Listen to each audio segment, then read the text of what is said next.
okay, we got some more. No, I need some more, you know. And then like Royal Colony, we were getting like, they wanted sandbags, and then they wanted sand, then they wanted sand, empty sandbags, and then they wanted full sandbags. Oh yeah, it was back and forth and back and forth. Well, the day that I talked to Bob, we took 2 loads of sand over Tuesday. On a Wednesday, they're hauling for sand. I go by there. I redirect the guy to go by there. In the middle of the afternoon, he goes by there at noon. I went by. They had 2 loads of sand sitting there, a bunch of empty sandbags, and no field sandbags. So I called Bob. We were at the fire committee. Anyway, 2 hours later or 3 hours, they call for more sandbags after we had just delivered sandbags. So I'm like, I'm at Porterville. I said, screw this. I drive to I said, what's going on?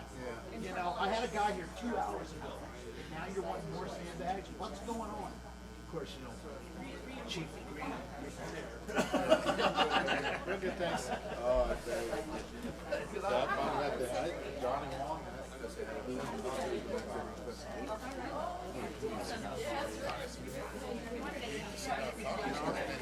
we're getting mass confusion, which is kind of what they want, because they want sand, then they want sand. But we're just going to give sand and sand. These guys are, no. Figure out what you want. We're stuck in the middle. Well, yeah, well, you guys are stuck in the middle because we're asking questions that you guys are asking questions. We're asking questions because we're trying to, and the only reason we're asking questions, we're trying to accommodate. You know, we're trying to accommodate. So if we can accommodate in an easier fashion, that's what we're going to do. We're going to do the thing we can do.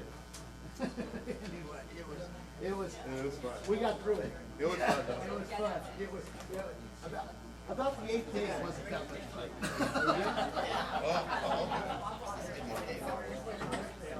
How you doing, buddy? How you doing? Uh-oh, Heidi's here. We should be done by then. So, but yeah, if we need to, it'll be available online as well. So,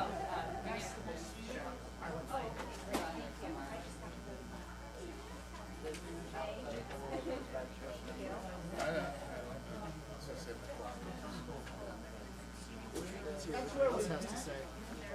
What do you say? I don't know. Wherever you want me to, boss. No, I'm just sitting right here in the corner. I'm not saying anything. I'm just listening. You the man. No. You're like the prime presenter. Didn't they tell you? Not me. You know, it's called delegation. Right? Delegation of authority. There you go. Yeah, don't ask me a question either. Because you that ask me a old saying? question, Ask me no questions. I'll tell you no lies. I don't get close enough to harass to my full extent. okay, raise your hand if you ask a question. I'll get right to you.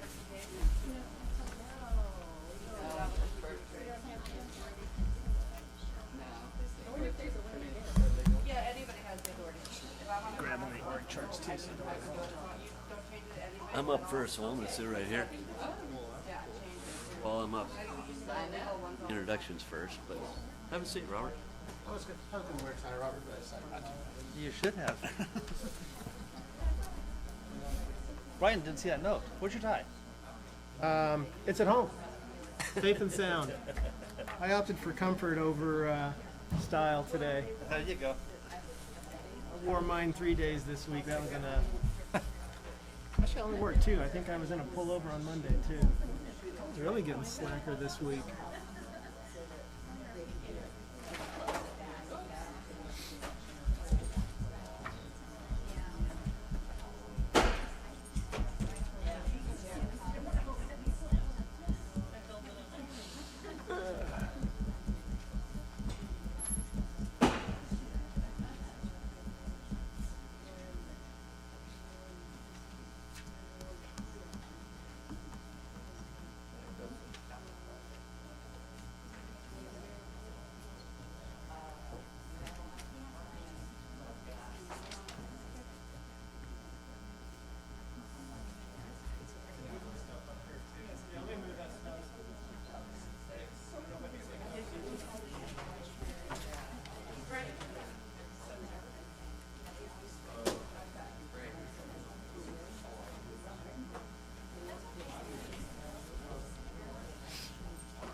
Oh, you guys did find the handhelds, okay. So I stashed them in Michelle's new drawers. Yeah. So that's what you can do. Please. Yep, I think, oh, they're over there. Are you gonna stand and get a run around? Yeah. I can do it on this side. Yeah, since we got two. Uh-oh.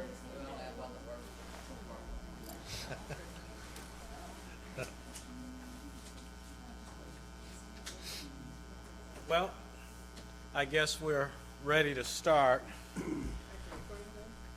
Oh, I guess we're not ready to start. Oh, I thumbs got up. a thumbs up. I'm ready to start. My name is Clint Sims, and I'm a deputy county counsel, and I'm on the resource team. Now, county counsel's office is made up of several teams: litigation, labor, schools team. The resource team, I would say, are the knights of the office. Oh, we're recorded, so I may say that, but we do everything.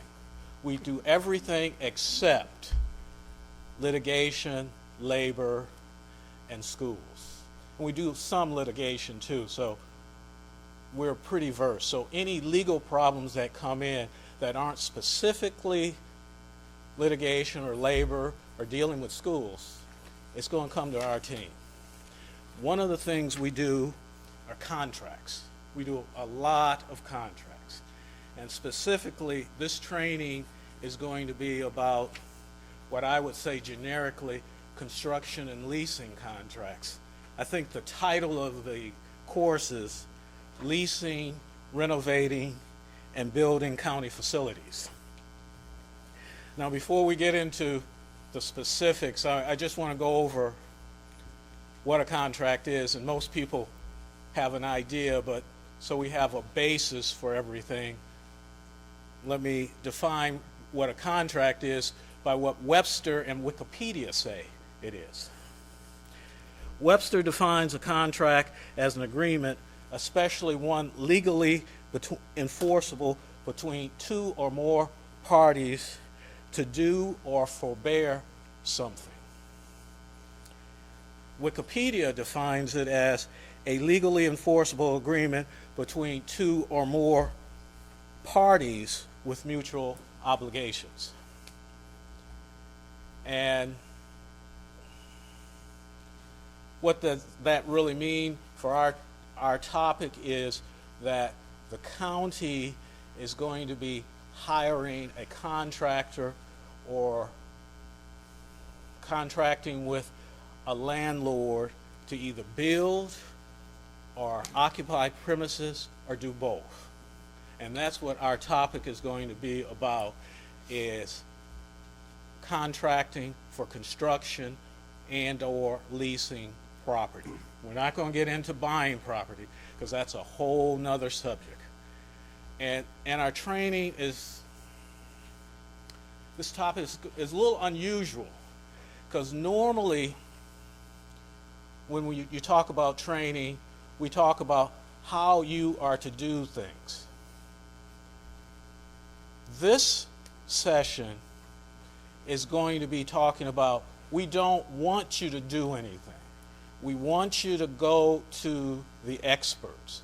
We do not want, literally, you to do anything. We want you to go to the experts and they will tell you. We have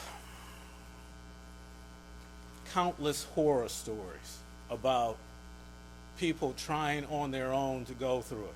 And it just creates problems, big problems. Basically, it means that people have to drop whatever they're doing and try to fix the problem. Now, in dealing with contracts, and these are, again, some basic rules, I don't believe, except for Al, anyone has the power to enter into a contract on behalf of the, oh, I am sorry, Rita is here. has the power to, has the power to enter into contracts, especially construction contracts. That is pretty specific. The board of supervisors has that power.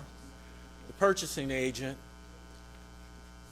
and some miscellaneous people delegated the power to deal with leasing and possibly construction, but it's very rare.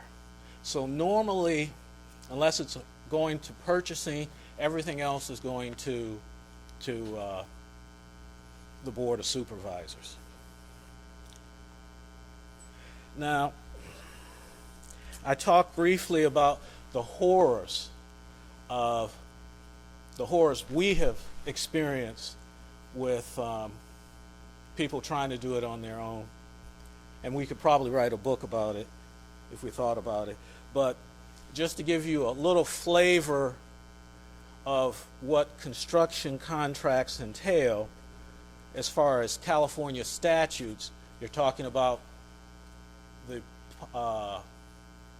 Public Contracts Code, the Labor Code, the Public Resources Code, and the Government Code. Now, public works is a term of art. The Public Contracts Code defines public works at least 2 times in that code. The Labor Code defines public works. The Government Code defines public works, and they're all a little different. That's, again, one of the reasons why we don't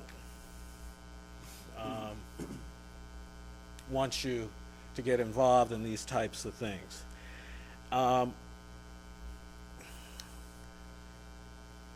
Also involved with these types of contracts in the Labor Code is a term called prevailing wages. And that is what's required, the counties require to pay contractors and their workers for labor. And this statute is so pervasive that it extends to people doing work in other states. It is just a nightmare. We cannot overemphasize, it is a nightmare. You have bidding requirements on some contracts. You got the prevailing wage code. Now, I've probably scared you already and said, well, you can leave, but don't. There's more good stuff. The Public Resources Code deals with a 4-letter word called CEQA, and that is a nightmare. And that is the California Environmental Quality Act. And that's state regulations. And then there's NEPA, and that's the National Environmental Policy Act. All those come into play when you're contracting, because some of the contracts we do affect the environment. Basically, as a borderline, very baseline, very generic, basic, if something is happening outside, it has an effect or a possible effect on the environment, and possible environmental documents have to be done. To the point, even closing stuff. There's a case where closing an airport had possible environmental issues. Not opening, closing it.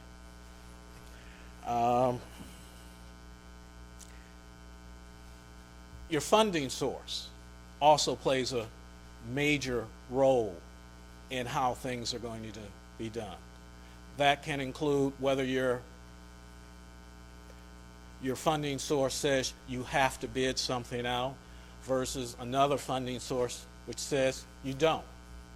So that's layered on top of even all the other regulations we have. For example, the funding source may say you have to bid it out even though the statutes say you don't have to. All those things have to be taken into account. And again, that's why we would like you to seek out help when you have to do these projects. Now, the legal aspects of this, they're small. They're not that big, but I make the analogy of making bread. Without the yeast for bread, you don't have anything. And that's kind of what we are. We will coordinate and help. Now, we have 3 speakers, there's one of them just left, that will talk about these. Now, our first speaker is Robert Walker, and he is with the purchasing. Thank you, Clint. My name is Bob Walker, as Clint said. I work in the purchasing department for the purchasing agent, Al Guzman. We're here today to talk about public works contracting.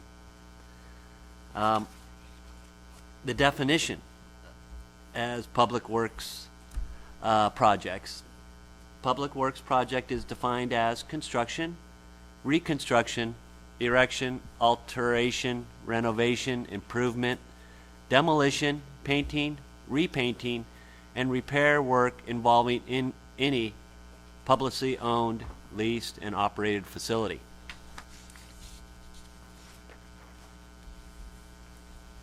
The California state law, PCC section 22032A, public projects of $30,000 or less may be performed by the employee of a public agency, by force account, by negotiated contract or purchase order. Section B, public projects of $125,000 or less may be let to contract by informal procedures as set forth in this article. Section C, public projects of more than $125,000 shall, except as otherwise provided in this article, be let to contract by formal board bidding procedure. The state law continued. Section 22034D, if all bids received are in excess of $125,000, the governing body of the public agency may, by adoption of a resolution by a 4/5 vote, award the contract at $137,000 or less to the lowest responsible bidder if it determines the cost estimate of the public agency was reasonable.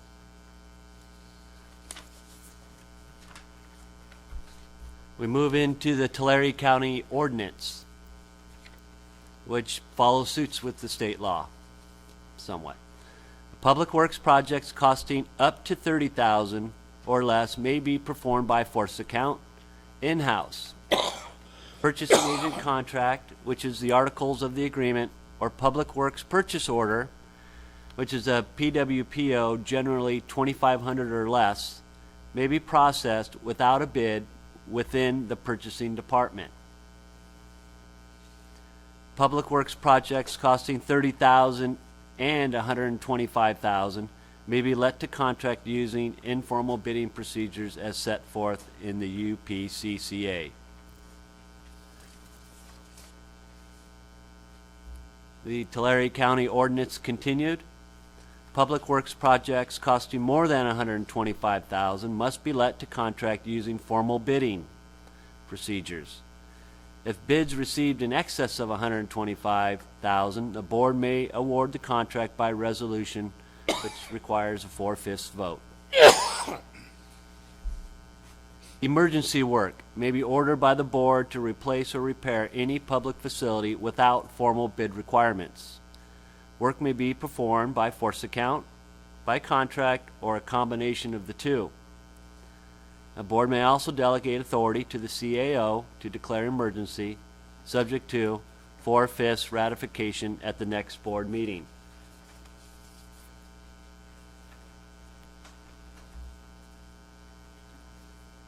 The public works process flow. This is a huge task that we undertake in the purchasing department. The requisition is received by the purchasing department. So the using department sends a requisition into the purchasing department. Along with the requisition, they attach any specifications, any architectural or civil drawings, whatever the nature of the work is in terms of those two. The scope of work is attached to the requisition. The purchasing agent contract, which is the articles of the agreement, is part of the request for bid package. The bidders list consists of trade journal groups.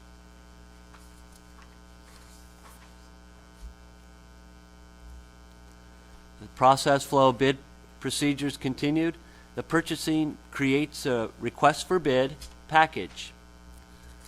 The request for bid package is mailed to the trade journal groups, electronically posted on the Central Valley Purchasing website, which is an interpool of a whole mess of different contractors that are already signed up on the Central Valley Purchasing website, which is acting as another resource for contractors. Purchasing facilitates bidders conference and follows up to distribute any amendment, addendums, attachments that may arise in the course of the bidding. Purchasing opens the bids and pricing is read aloud.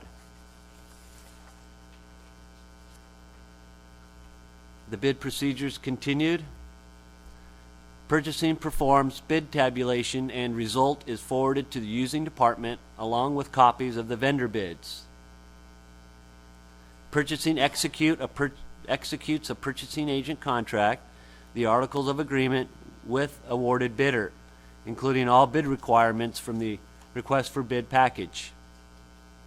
The using department issues a letter to proceed to the vendor, and a notice of completion is notarized by purchasing so that the vendor is paid upon completion.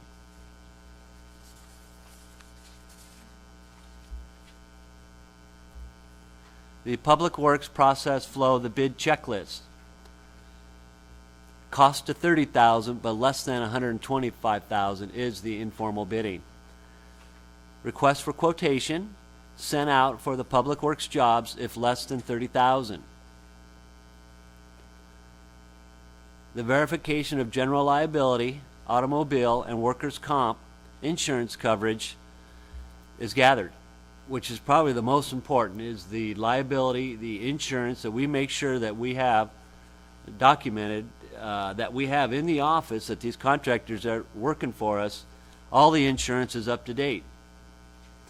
The performance and payment bonds are received. The contract, the lowest responsible bidder. And we execute a purchasing agent contract, the articles of agreement. The bid checklist continued. Costs in excess of $125,000 is formal bidding. Plans, specifications, and working details are required. The trade journal's notification at least 30 days of bid deadline and published in the newspaper 14 days before the bid deadline. The board may reject any bid in any case of a tie, may select the successful bidder. The board may award contract by resolution, which requires a 4/5 vote.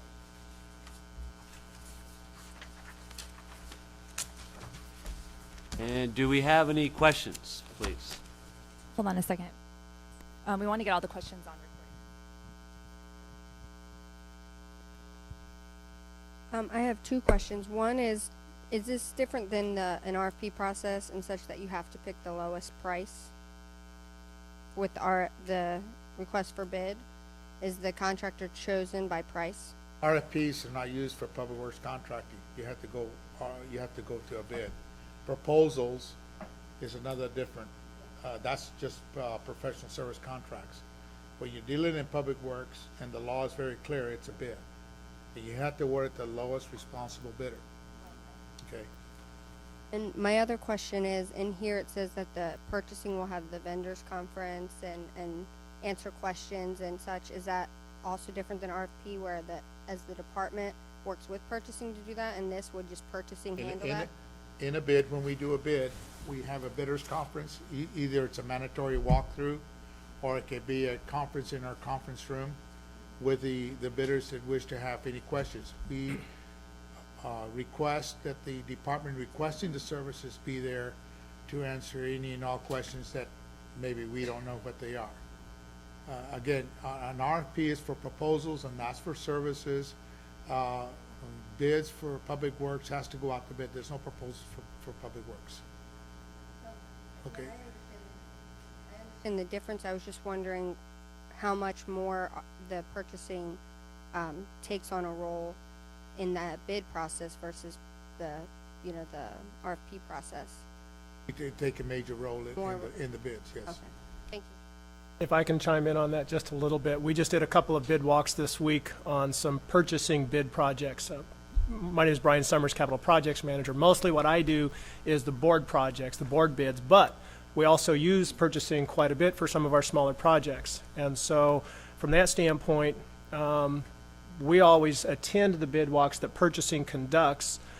Purchasing generates the addendums if they're going to be issued, but the user department is also encouraged to be there because it's their project typically. They're the ones who know the most about it, and if there are any detailed questions answered or asked that require a detailed answer, a lot of times the department's the best one that can provide that, not purchasing or not even capital projects. So it's in your best interest to be there if you do have a project going out to bid because you know the most about it. We don't. And that's also important to note that we have the expert using the expert depending on the type of project or the cost of the project is going to be. And I just want to follow up a little more. Requests for bids and requests for proposals are really important to keep distinct. As Al was saying, on a bid project, it is the lowest responsible bidder. On a proposal, it does not necessarily have to be the lowest person or the lowest proposer. It varies greatly, and it's really important to keep that distinction. Do we have any other? Yeah, I have two questions, please. One, I just would like to add to, because her question was, my original question was that, did you have to go with the lowest bidder? And then adding to that question, I just would like to confirm that you are using similar services. So in other words, if you need A, B, and C for your bid, and you have two companies who have offered those services, you would go with the lower bidder. So either the services are similar, you just go with the lowest bidder. Does that make sense? Correct?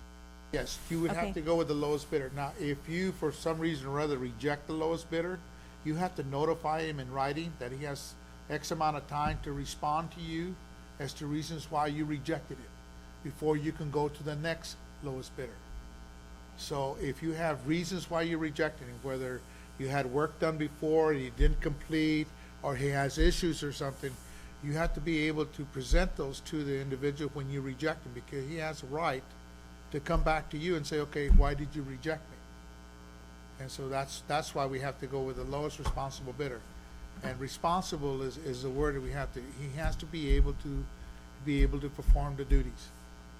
Okay? And then the departments that have the highest propensity to do this type of work, I imagine, are RMA and maybe HHSA. Probably not the smaller departments like the assessor's office. You would probably, if you had a room to be added to if you needed to do some changes, a real good one is modular furniture.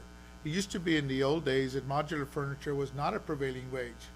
Well, the carpenters got all upset because everybody was doing modular furniture, not building rooms anymore. So they went to the labor board and said, hey, we think we should be doing it at a prevailing wage. So even when you do modular furniture, it has to be done by a contractor that has a state licensed contract to do modular furniture, and it has to be done at prevailing wage. So you do have to pay prevailing wage when you do modular furniture. Thank you. And I keep adding stuff. Maybe I should. You said services A, B, and C, and that rings a bell for me because then you're starting to sound like you're looking for requests for proposals. For bids and these constructions, there are going to be plans.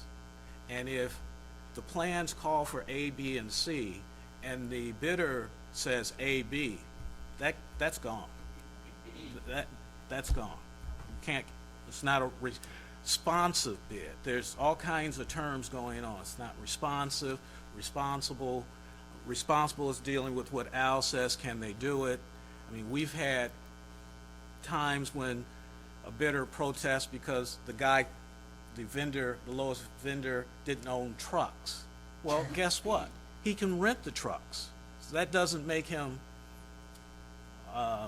irresponsible. It just means he may have had a different business plan. So these terms and things that go on can get convoluted and complicated. And what also Ryan was saying is we want to emphasize, it's still your project. We're not going to tell you how you want it structured as far as the plans, or how the workflow is going to go. You have that input. We're just doing the front end and the paperwork so it will go smoothly. It's still, at the very end, it's still your project. And if I can chime in just a little bit from my experience, they talked about the two words, a responsible bidder and a responsive bidder. A responsive bidder is one who responds to everything that I require in my specifications manual or in Al's scope of work in his contract documents. Mine are a little bit bigger, so my contract documents will also usually incorporate a plan set. He responds to all the items that I require, and they're spelled out clearly in here. He's a responsive bidder. That doesn't make him a responsible bidder. Responsible means he's trustworthy. He doesn't lie. He has fulfilled past contracts. He doesn't have any claims, disputes pending against him. His license is in good standing order with the State Contractors License Board. Those are the things that make him a responsible bidder. And both of those come into play when you're getting to the award phase of a project. So they're both equally important. Mm-hmm. I can assume that PA contracts are less than $30,000. Is that correct? Yeah, we do purchase order contracts for less than 30,000. You know, usually we'll get asked for 3 quotes, and we always emphasize to make sure that you let them know it's a prevailing wage. We actually have a form in the office. If you need a copy, let us know. And it's just a mock of a public works contract that you can give to the vendor for a quote, because it spells out everything, that if the project's over $1,000, has to be a prevailing wage, and then the requirements of insurance and all that's in there. So we do have those in the office. We're more than happy to give you samples of that.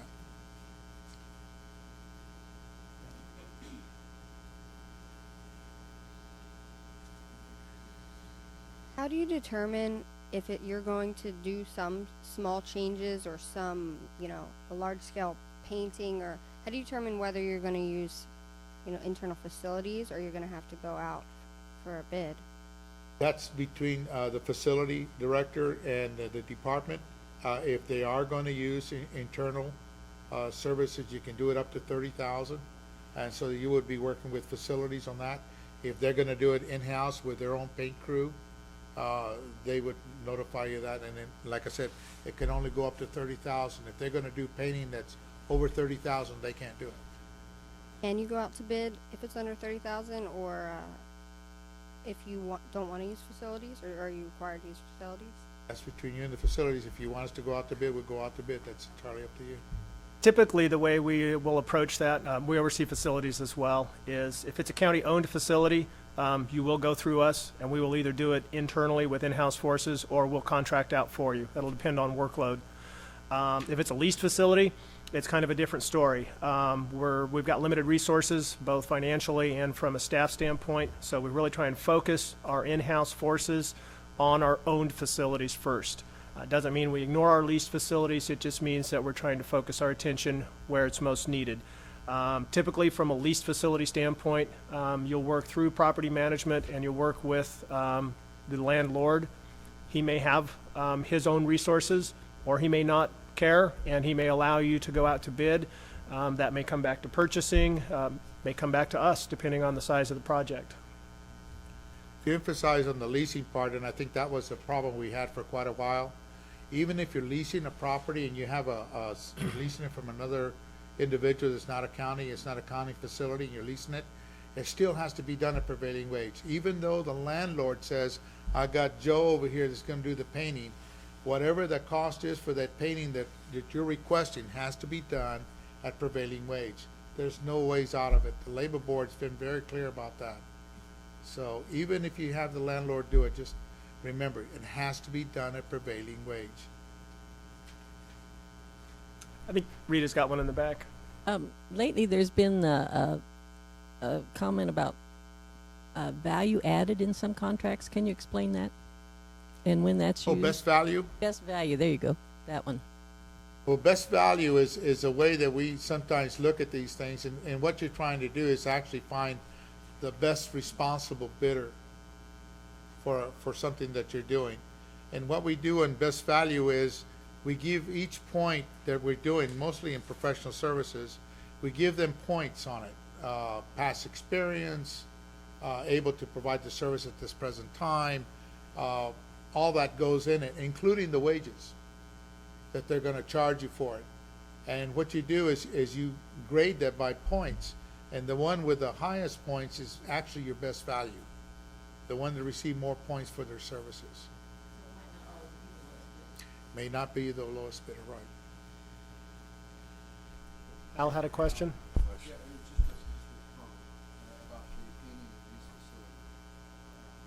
And also for work that has to go on in leased facilities. Robert Newby has agreements, has a public works agreement worked out through the purchasing agent for smaller projects, where there is the ability to work with an outside contractor for the lease facilities, making sure, emphasizing that we've contacted with the building owner first to make sure the works, the modifications that are going to go on are okay with them first. Yeah, I definitely want to get the Little landlord detail. in, make sure he knows we're doing it. Okay, if there's no other questions, I'm gonna have Robert flip, and we're going to get his presentation. You want to do Brian next? Oh, I'm sorry. You wanna go to capital next? Yes. Okay. We still need to. Okay. Do we hang out now? Huh? Do we hang out? Yes, it is. Do we go? Wait.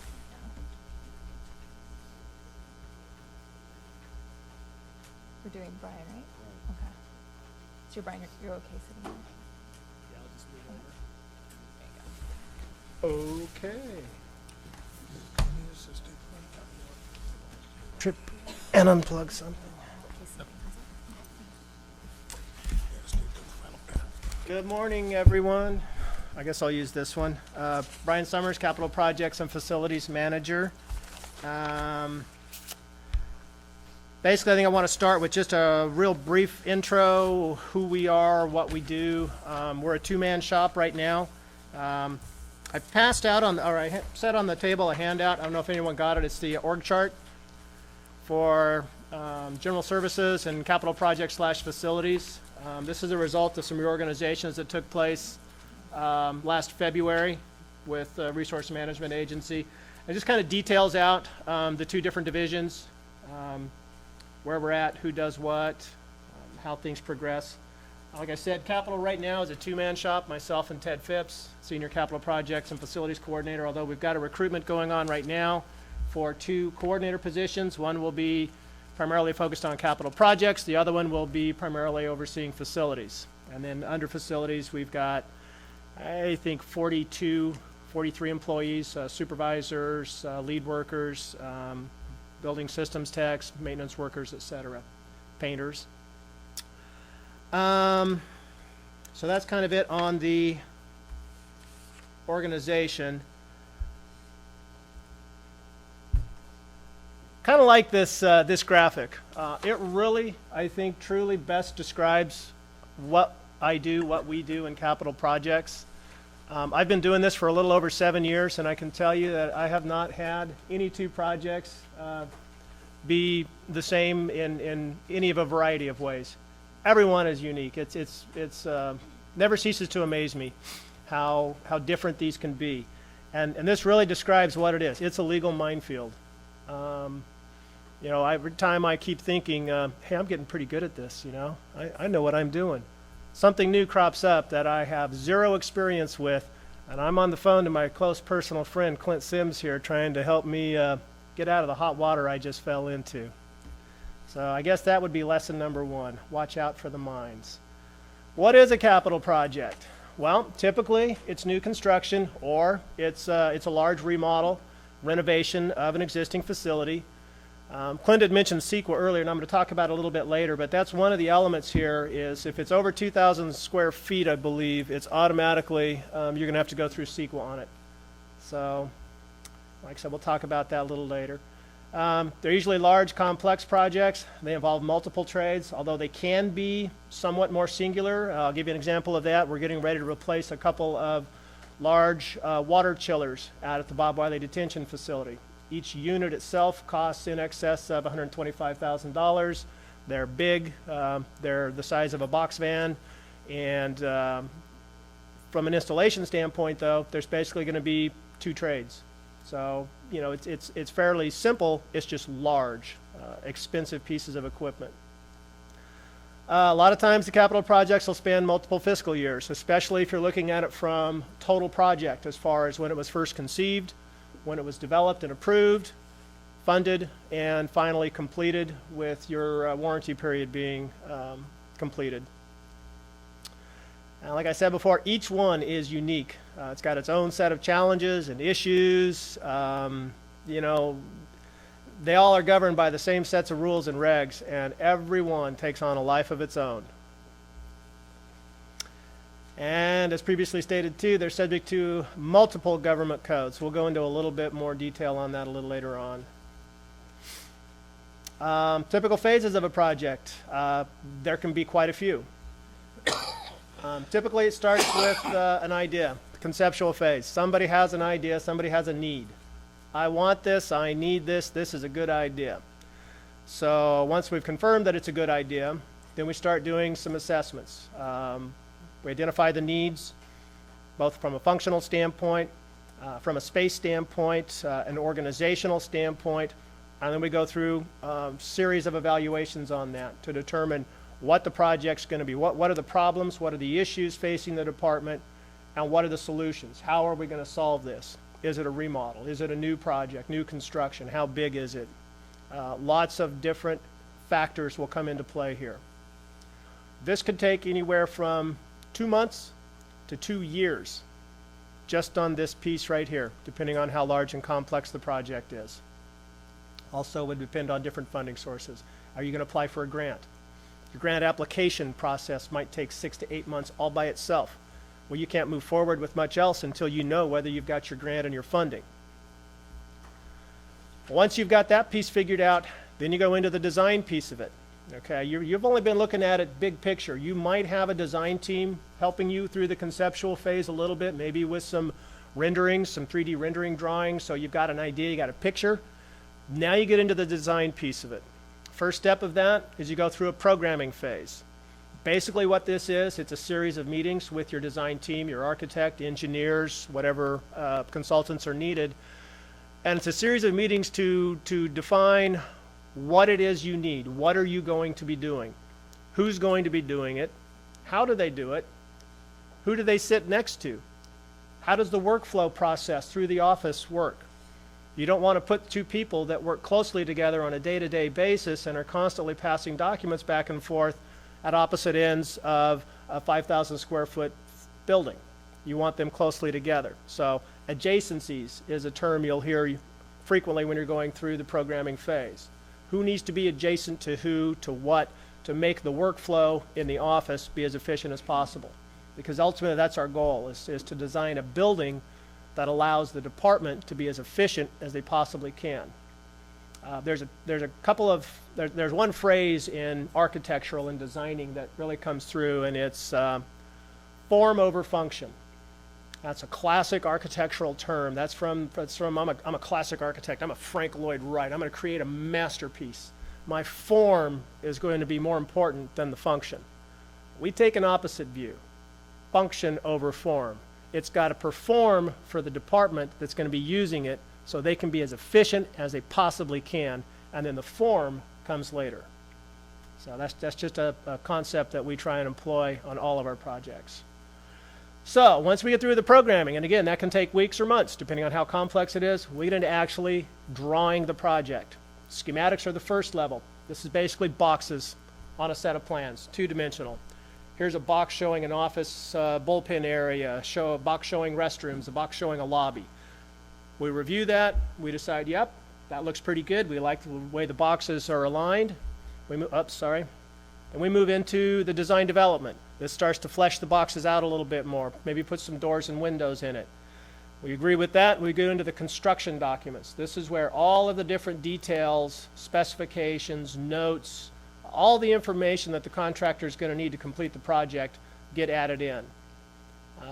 Again, usually months in this process, whether it's 1 or 2 or 6 or 8 for the completion of this.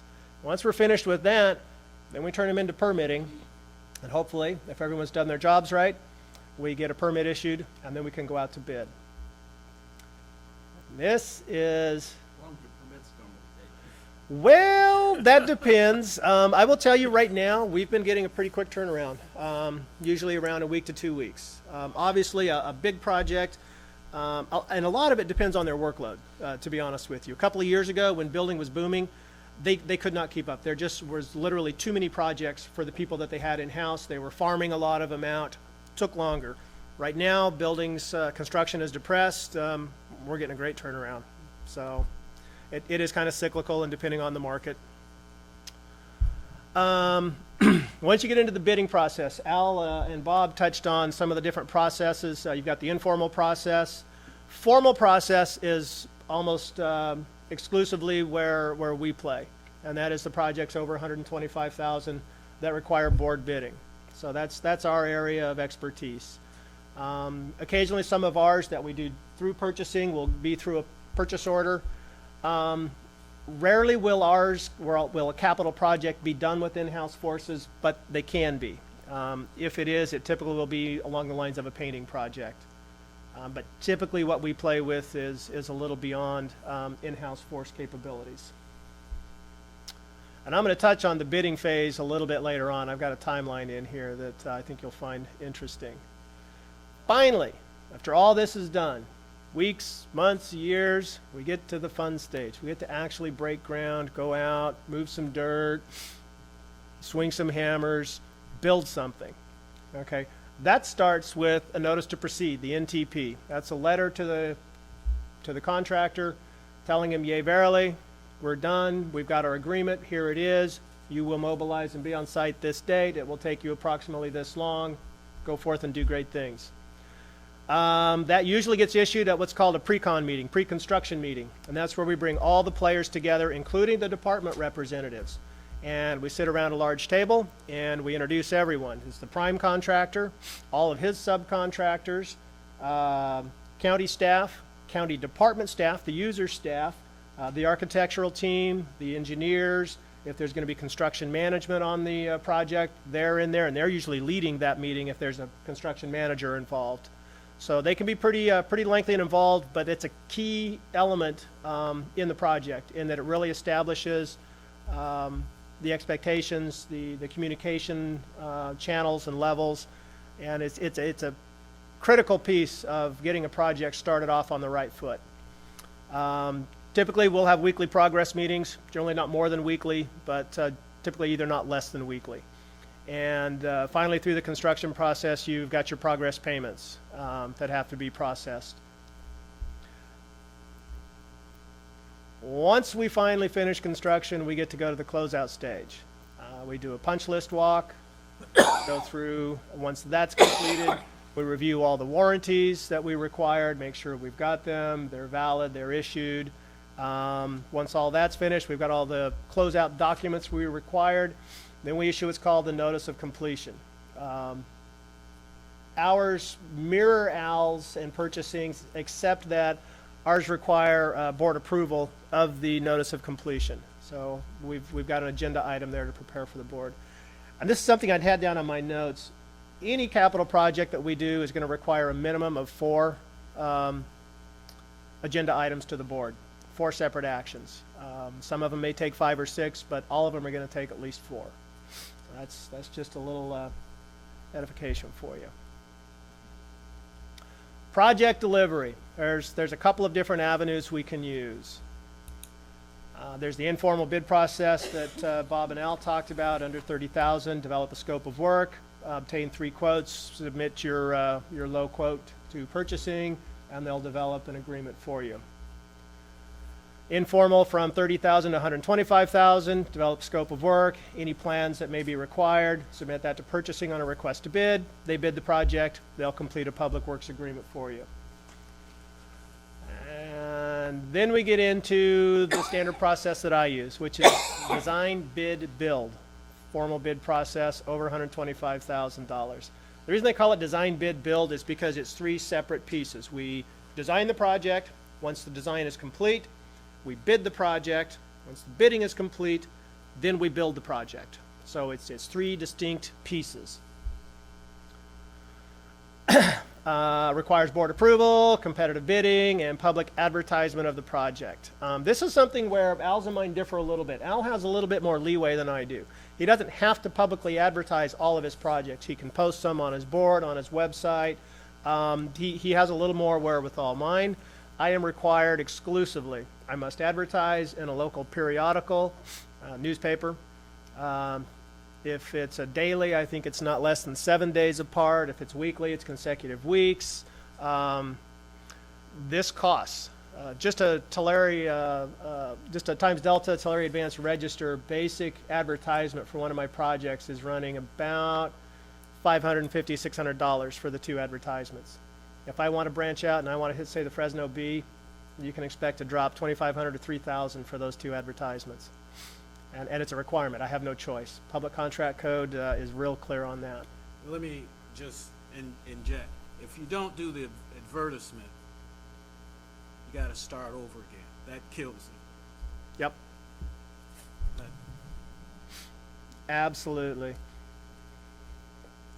There's a design build process. This is one that we in the county have not utilized yet, although unlike my counterpart here, I'm kind of anxious to give it a shot just because it is a different process. This one is where instead of having a separate team design the project and then a separate team construct the project, you use an RFP process and you select a combined design and construction team. And then collectively they design it and build it for you. Advantages of this is it can be a little bit faster, a little more streamlined. There can be some cost savings involved with it. Downside is you give up some control over the final outcome of your project, insofar as when we're doing design, bid, build, we're designing it. We're designing what we want. We picked our design team. We dictate what we get from a design standpoint and what we're ultimately going to build. With a design build process, you, through the RFP process, basically tell them what you want in more of a generic term, and then they propose on that. And then once you select them, you give up a lot of the fine detail as far as I want it to be this tall, this shape, I want this exterior construction method, I want it to have these architectural elements. You give up a lot of that control when you're doing the design build process. You give them a concept, they deliver you back a project. So for me, that will be a challenge. I'm pretty picky, especially when it gets into the design phase, so I like to have a lot of say, and this one may be a challenge for me, but we'll have to wait and see. It'll be a challenge on other fronts too. Clint's not looking forward to it. Job order contracting, and I apologize. I meant to bring in a couple of examples. This is a process. It was developed by the federal government. We utilized it here a couple of years ago. We may utilize it again in the future. I don't know. Basically what it is, it's a pre-bid master contract using 2 catalogs. One is a task catalog. The other one is a price catalog. And with your successful job order contractor that you obtain through a bid process, publicly bid process, you develop your projects, based on the outcome of some meetings, some scoping meetings, and you decide what it is. You want to do an office remodel. I need to add a door into that wall, and I need to close this doorway in this wall. I need a new T-bar ceiling with 2 new light fixtures and new data ports and electrical. The contractor then goes back to his catalogs. He finds all the prices he finds the task number 1. Then he goes and he finds the price in the catalog. He assembles it. He gives it to you. You review it. You're satisfied. You go forward. Sounds really simple. It's anything but. Each catalog is in order of probably 6 to 7 inches thick. They have basically every known construction task known to mankind in there. Variety of different costs for each task depending on what type of material you want. So it's extremely involved, and our experience was if you don't apply the appropriate level of oversight to it, you may not get exactly what you were asking for, even though theoretically you should have. It's very involved, very, very difficult. So we'll move on from there. This one's somewhat appropriate with the time bomb, because really, that's what just about every project can become if you're not careful. If you don't do your homework, every project becomes a ticking time bomb, and you don't know when it's going to go off or how big the boom's going to be. So, with that said, we're going to jump into the permitting process. Every county project requires a building permit. Don't let anybody fool you. There are very, very few exceptions, and county permitting will tell you. Typically, if you're doing a shade structure that is absolutely not connected to any other building and has no electrical and no water and no gas and no utilities whatsoever, they may not require a building permit. That's about the only example I can think of. County-owned facilities, we use the RMA Permit Center. If it's a leased facility and some owned facilities, we may use the governing municipal building officials and their permit process. And I'll give you an example where we deviated from the second bullet, county-owned facilities, use the RMA Permit Center, and that was the Visalia Library project. City of Visalia contributed some funding to the project. It's right in the middle of the heart of their downtown city. All of their city utilities and services respond to the library, so they wanted to be the permitting agency. We were okay with that. It worked out fine. It was in their best interest since they will be the ones primarily responding to any issues down there. But typically county-owned RMA permits, but leased facilities, if it's a leased building in Porterville, we'll go through City of Porterville. In Visalia, we'll go through City of Visalia, et cetera, et cetera. Okay. There's a couple of different captions that could go with this slide here. One that came to mind for me was, what do you mean it's going to take 6 months? My cousin could do it in 2 weeks. I hear that a lot. Another one, which might come from my counterpart to my right here, is, what do you mean you want it in 2 weeks? And the last one that might come from my standpoint is, what do you mean my agenda items due tomorrow? That one I come across a lot. So, with that, I talked about the bidding process earlier. This is a slide and a timeline that I developed for the board, delivered it to them last October when we did the capital update. It is a typical project bid timeline. And I say typical with the caveat that there is no typical capital project. Everyone's different, although we have to follow all the same rules and regs. I developed this with the minimum and the maximum, again with the caveat that the maximum, there really is no maximum. It depends on how big the issues and the problems are. The worse you did your homework, the bigger the problems may be, the longer that maximum may go. But basically, the shortest time frame I have from the day I'm ready to bid my project is 79 days. And that's following all county and state procurement requirements. Okay, so I'm ready to submit my request to bid agenda item to the board. I have to do that 13 days prior to the agenda, to the board meeting. So there's 13 days right there. Then I have the board meeting. Then we go into our minimum bid process. It's 30 days per public contract code. It can be more. Sometimes I do more depending on the size of the project. I might give it 40 or 45 days. If there's addendums, if there's questions that need to be answered, we may have to extend the bid opening time frame. Okay, so that's a big area there where it can kick out farther. Once we finally got through that, we do the bid opening. That's one day. It's pretty anticlimactic usually, kind of comical sometimes to watch the contractors. We've got a due diligence to complete. Basically, we've got to look at our apparent low bidder. We've got to look at all of the subs that he's listed, subcontractors. We've got to verify everyone has an active and current contractor's license. Depending on the size of the project and the contract documents, we may have required references. If we did, we need to call those references. We need to find out, is he a responsible bidder, and has he been responsive in past projects? Once we've got our due diligence, then we have another agenda item where we request the board to award the contract to our apparent low bidder. Once we've got prior to the actual board meeting date, we send a letter of intent to award the contract to the apparent low bidder, along with 3 copies of the contract, and requesting him to submit the contracts signed on his end, along with any bonds that are required. And we always require a performance bond and a payment bond. And basically those are specific insurance to the project in case he defaults. And also there's the required insurance certificates. These are very clear. They're part of the contract documents. Risk management oversees those, reviews those, modifies those occasionally as needed. And it's the same requirements for both purchasing and capital projects. Once we've got all that back from the contractor, I send the insurance certificates and bonds to risk management for them to review. I send the bonds and the contracts to council for them to review.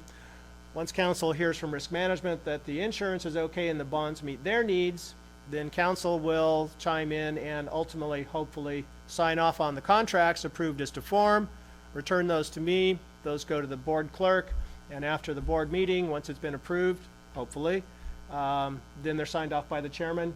I keep a copy, board gets a copy, contractor gets a copy.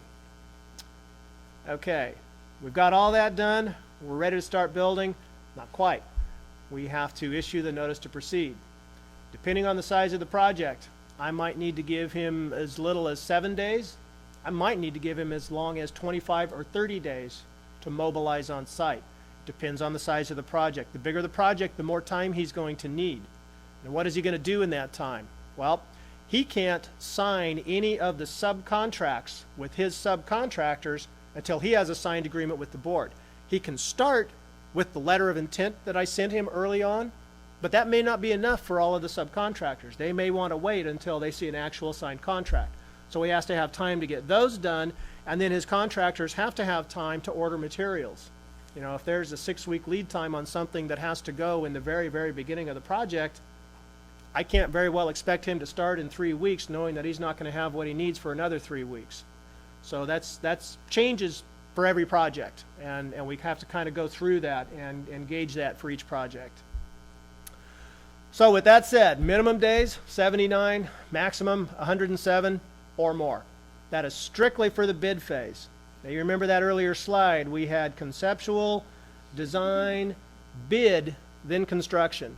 So 79 days minimum just for that one phase. That starts to detail out how complex and long-term these can become, even a simple project. This is a checklist that we developed. It's a typical checklist. Pretty much most of what I do, I'm going to need to touch each one of these 25 items in one fashion or another. We start with the board has to declare it a project. And typically through that process, we cover our CEQA requirements. I told you I'd talk about it a little bit. CEQA basically, Clint called it out, the California Environmental Quality Act. Every project I do, I have got to address CEQA in one fashion or another. Either we're exempt, and if we're exempt, I have to fill out a form, and I have to have it recorded, and I can be either categorically exempt or statutorily exempt. If I'm not exempt, I have to fill out a different type of a document and complete a different process. Most common for me would be a negative declaration. I go through a checklist, a California Environmental Quality Act checklist. It's available online. It's pretty entailed. And once I've completed that, if the determination is there is no impact to the environment, then a negative declaration is completed and filed. Now, I can complete the checklist, but I can't sign off on it. Our environmental assessment officer in RMA is the one that has to sign that and verify that, yes, it is complete. It's not up to just any county employee to be able to sign off on it. They can complete it, and they usually are involved in the completion process of the checklist because the environmental assessment officer doesn't always know the ins and outs of the project. So the project proponent is going to have to do that in conjunction with them, but then they sign off on it, and that goes to the board again as part of the project declaration. Where this can get a little more involved is if it's a mitigated negative declaration, there's going to be a public comment period required, and I think it's 20 days is standard, but it can go 30. Yep. So there's a public hearing required. So there's an additional step and an additional agenda item required. So they can get really complex, and I haven't even touched on an environmental impact report, and I hope to God I never do, but I probably will someday. Those can take months or years all by themselves. Okay. Most of this is fairly straightforward. It's just all the little pieces and steps that we have to go through. There's two on here that are a little more key I wanted to touch on. That's number 11, the letter of intent sent to the contractor. That's key. If you miss it, you got to step back, and it can cost you some time. Number 17 is another one that we've had some, oh gosh, we forgot to do that moments. And that is sending the agreement to the auditor's office for encumbrance. Okay? If you're dealing with purchasing, purchasing handles all of that. If you're dealing with capital projects, we typically don't go through purchasing for the encumbrance. We go straight to the auditor's office.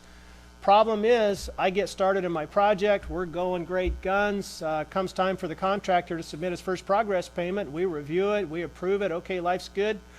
Oops, we forgot to encumber it. We can't pay him. So hopefully it's only a few days, maybe a week's delay, but depending on the size of the progress payment, that could be a pretty serious concern to the contractor. So those are just some lessons learned. Final step here on this one is the final retention released 35 days after the notice of completion has been filed. That's when the project, from our standpoint, is pretty much officially done. That's when we enter the warranty period, that 1-year warranty period. Okay, bigger booms and bangs. Basically, the bigger the project, the bigger the potential bang. This is the really fun part. Regulatory requirements. This is just the stimulating stuff. I can put a rock to sleep in 30 seconds with this stuff. California Environmental Quality Act. We talked about that. I won't bore you with it anymore other than to say that it's a factor in everything we do. Can't ignore it. You ignore it, it's going to be a big boom. California Public Contract Code. It is entailed. It is involved. And it governs everything we do again. But it's not the only one that governs it. Public Contract Code is where I go first, but in Public Contract Code, there are also California Government Code requirements that we have to address and deal with. There's California Labor Code issues and sections that we have to address and deal with. And last, there's County Ordinance Code. The one thing about all of these different codes, and I'll finish with the last two, we've got the Code of Federal Regulations and the United States Code. All of these we have to follow. Now, and I should have ordered these a little different, but basically, Code of Federal Regulations and United States codes are the law of the land. We all must follow those, okay? Next comes our state codes. They can be more restrictive, not less than federal codes, okay? So I've got my federal requirements, which are pretty extensive. Then I've got more restrictive regulations on top of that from California state codes. And then I've got my county ordinance code, which can only be more restrictive than state code. So I talked about the minefield earlier. lots and lots of mines out there. UPCCAA, Uniform Public Construction Cost Accounting Act, Section 22,000 of Public Contract Code. This is something the county voluntarily participates in. Probably back in 96, 95, 96, we joined this. It's a plus to the county to do this. It ups some of our dollar limits from a bid standpoint, gives us a little bit more wherewithal. However, it does require some additional reporting on some of the departments that use in-house forces, RMA Roads and Solid Waste for one. They don't particularly like it because it does require them to do a lot more reporting and recording, but overall for the county, I think it's a benefit.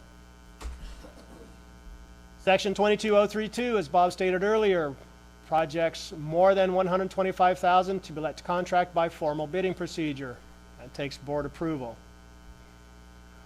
22037 requires the bid notice be mailed at least 30 calendar days prior to bid opening to specified trade journals that are also specified in Section 22,000 and at the State Controller's Office. Section 22039 requires that the governing body, the board in this case, adopt plans, specs, and working details. That is what is in the plan set up here on the table that you guys are all welcome to review. Also, I've got a couple of examples. This is the specifications and plans manual for the elevator projects, sorry about that, out at the museum that we just did. Small project, less than $100,000. Plans were able to be incorporated in the back of the book, you know, not real extensive, okay? That's a small one.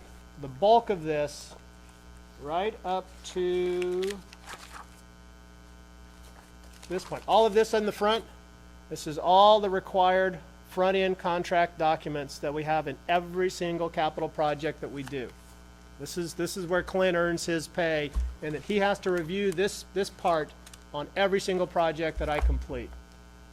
Okay, so on this project, this is one that's coming up. This is going to be a probation office renovation remodel. We're going to remodel the downtown annex building for probation. Okay, the front end of this is all just the front end contract boilerplate documents. Then we get into the technical specifications that the architect has to supply that go with the plan set. So it's not just the plans that tell the contractor what to build or how to build it. The technical specifications in the back here tell him exactly what types of materials he's going to use, colors, sizes, particular installation methods, all of the intricate details involved with that project. Those are all part of the formal plans, specifications, and working details for the project. So the days of doing a project on the back of a napkin, they're gone. Not going to happen. Whether I like it or not, pretty much I either have an in-house architectural and engineering staff or we contract out for virtually everything we do. Because the other side of this is from a permitting standpoint, our county permits office is basically required that every project they stamp and permit must be stamped by a certified architect or engineer. Okay, they've got to be in good standing with the state. They've got to be licensed in the state to practice architecture or engineering, and it's got to have that stamp on it, or they can't permit it. Okay, contract administration. This is the meat and potatoes of any project we do. First part of it is the project players and their roles. Everybody's got a part to play, a role to play. Best if everybody knows who's doing what piece and is comfortable and familiar with that. Okay, you've got owner's rep. That is typically myself or Ted in one fashion or another for the purposes of the contract documents and the awarding and the bidding. But beyond that, there's the department reps. Who are we doing this project for? Who have we been working with and dialoguing with and meeting as we're developing the project? They need to be involved in the administration of the contract. They need to be at the weekly progress meetings. They need to understand and be part of some of the decisions that are made. Because once construction starts, it's fast. It can be furious at times. Decisions have to be made. Delays cost money. Time is money. That's a phrase I'm sure you've heard, and it's a fact. The longer it takes, the more it's going to cost.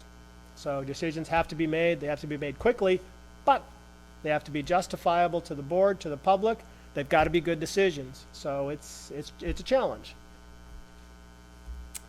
Boilerplate documents. Once you get into the contract administration, the bulk of your boilerplate documents you're finished with. Those are primarily leading up to getting the contract signed and executed, with the exception of Section 700. It's the largest of the boilerplate pieces in my front-end documents. Section 700 is the meat and potatoes of contract administration for any capital project. It is the do's and the don'ts, the shalls and the shall nots. If it's not covered in Section 700, it's going to be a miracle. It means it's never happened before, and that doesn't happen very often, does it, Clint? Section 700 is where you quote Bible and verse. Contractor says, I'm not going to do that. I go back to Section 700 and I say, well, as a matter of fact, yes, you will, per Article 4, Section 4.1.12. Right there it says you will do this. So thank you very much. Please proceed. If you don't have that and you don't know it, you'll get taken advantage of. Or worse yet, you'll get yourself into a situation where hopefully council can get you out of, but maybe they not be able to. It may take board action. So know your documents. It's critical. Section 700. Sorry, I jumped ahead. Know your documents. Project documentation. This is a critical piece of any project, and I've got some samples there that I'll drag out in just a minute from a grant-funded project. But any project requires documentation, because basically, if it's not written down, it did not happen.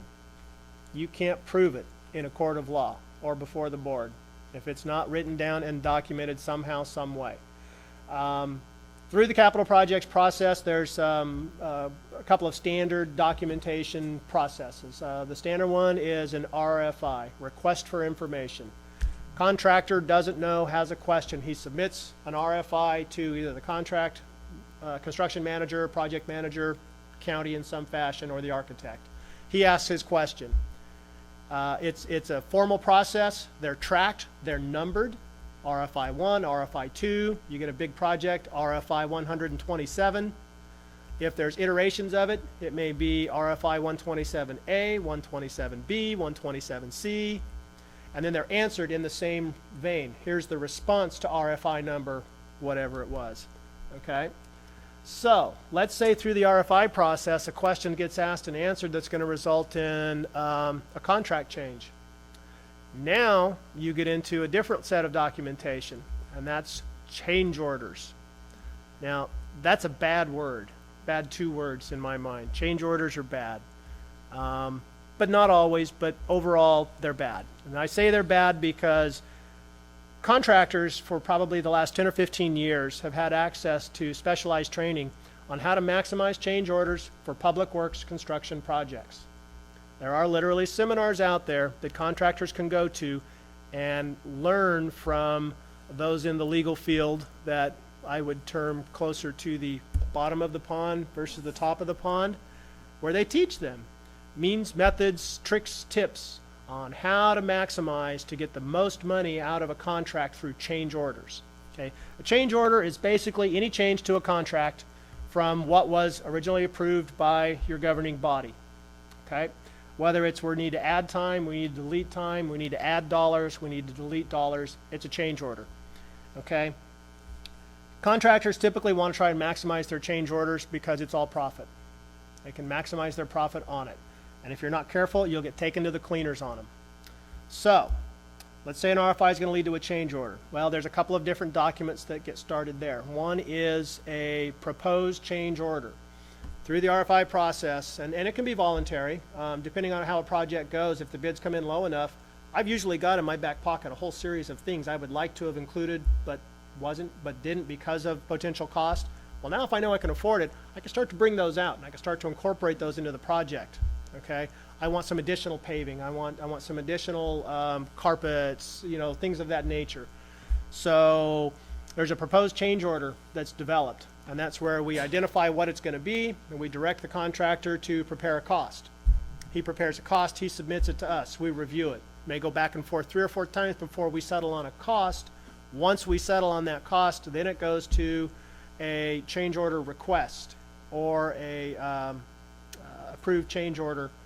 And those are typically assembled into a group, because if I have a 6-month-long process, construction process, I might have 10 or 12 different individual items through a proposed change order that we've approved. I don't want to process 10 or 12 actual change orders on that contract.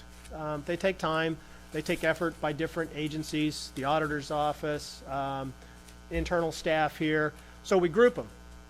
I might do 2 change orders on a project that might consist of 6 items on one and 12 items on another, but I'm only going to group them and process them as a change order twice, because that changes the encumbrance, and then that affects the contractor's ability to bill for those and for us to pay for them. He cannot bill for a change order until I processed it and it's been encumbered through the auditor's office, and I can't pay him until that happens. Okay? One thing I didn't touch on here, and I wasn't sure how far in depth you wanted me to go, but there's the whole aspect of progress payments. And how do we establish what's an approved payment? How do we determine how far along he is? You know, did he really do everything he's claiming in this payment request? And there's a document that he submits early on in the process before he actually breaks ground, and it's called a schedule of values. And that is where he takes all the different pieces and components of the project, whether it's earthwork, preparing the site for a slab, underground footings work, steel rebar work, concrete work, framing, drywall, et cetera, et cetera, et cetera. And he puts a value to it, a dollar value. And we review that, and we go back and forth with it. He might lump some areas together from a materials and a labor standpoint. Usually we want those broken apart so we can gauge, okay, is he trying to front load a payment? You know, is he trying to get paid for work and materials that really hasn't come into play on the project yet? So the more detailed your schedule of values is, the better oversight you can have on determining progress of the work and the overall amount of the progress payment. Okay? Very important piece. Overall, I guess from the documentation standpoint, the lesson learned here is you're not going to know you needed it until it's weeks or months past when you needed to document it. So when in doubt, document everything. Don't assume you're not going to need it. Assume the opposite. Assume you're going to need it, and then hope you don't. Because if you don't have it and you need it, you're in a world of hurt. I'm going to use a couple of samples here. We did the Visalia Library remodel project a couple of years ago. We did Visalia library remodel project a couple of years ago. I don't know if any of you remembered it or if you've been through it. It was a grant-funded project through state Prop 4, Prop 40. I can't remember. Anyway, we got about $3.4 million from the state to build the project. Awesome. Grant funds are great. We love them. Free money. There's no such thing as free money. Everything comes with a price. Okay? This one came with a grant audit by the Department of Finance, State Department of Finance. Required audit of the grant. All our documentation. So, these documents, these binders, are everything that we had to provide to the state auditors so that they could determine that, yea, verily, we did our job in administering this project and accounting for all those state dollars. Okay? If we hadn't have done our documentation as we were going through the project, we would have been in a world of hurt when it came down to the grant audit. Now, what's the downside? What would that have cost us? Slap on the wrist? No. That would have cost us $342,000, the 10% retention amount that the state withheld pending final verification of the grant audit. So, your documentation can have a direct impact on your funding, number one.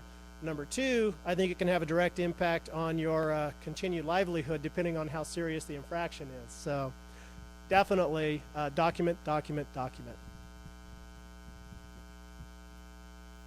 I want to add that in today's environment, the state might have wanted more than the retention funds. They might have wanted, They might have. they are looking for money. Yeah, they're trolling everywhere. Project funding. This is just a real quick overview. You've all, I'm assuming, have heard of the Millennium Fund. It's that magical cash cow that just keeps delivering, you know, millions and millions and millions. Well, it does. However, if you ever get really bored and you want to look at a document I created, it's called the Capital Improvement Plan. The 10-year outlook for the county is in excess of $300 million in expenditures needed for capital projects alone. That's replacement facilities, renovated facilities for county departments, fire stations, libraries, general government, detention facilities, et cetera, et cetera. That's $300 million over the next 10 years. At its best, the Millennium Fund has delivered to the Capital Projects Fund $3.5 million annually. That's its highest delivery. Average is probably closer to about 2.8 annually over the life of the Millennium Fund. We get an annual draw from the interest proceeds, the earnings that the Millennium Fund earns. So do the math. If we go with the highest we've gotten, 3.5 times 10 years, that's about 35 million. That's a little over 10% of what our projected needs are for the next 10 years. We have a little gap. Now, with that said, I'm not trying to sound like I'm dissing the Millennium Fund or the Capital Projects Fund. That's my livelihood. It allows me to do everything that I do. It's not enough. And so with that said, we constantly are juggling, balancing, looking for grant funds, any external funds, and basically trying to find ways to be smarter, to do more with less, because it's pretty obvious we have less and we're going to have less. And so we've got to figure out how to help ourselves. Departmental funding. Some departments have ability to contribute. Sometimes they can wholly fund a project. We love that. Love outside money. Bring it on. Love to spend somebody else's. And grant funds. I mentioned and I showed you the examples of the grant funds. They too are a critical element in completing projects. The largest two projects that we've done, the library remodel project and the Tulare County Farm Labor Museum project, were both state grant funded. They were the majority of the funding. We would not have gotten either project completed without them, but they come with a price tag, and that is the documentation and the level of oversight that you've got to be able to document. And with that, I'll open it up to any questions.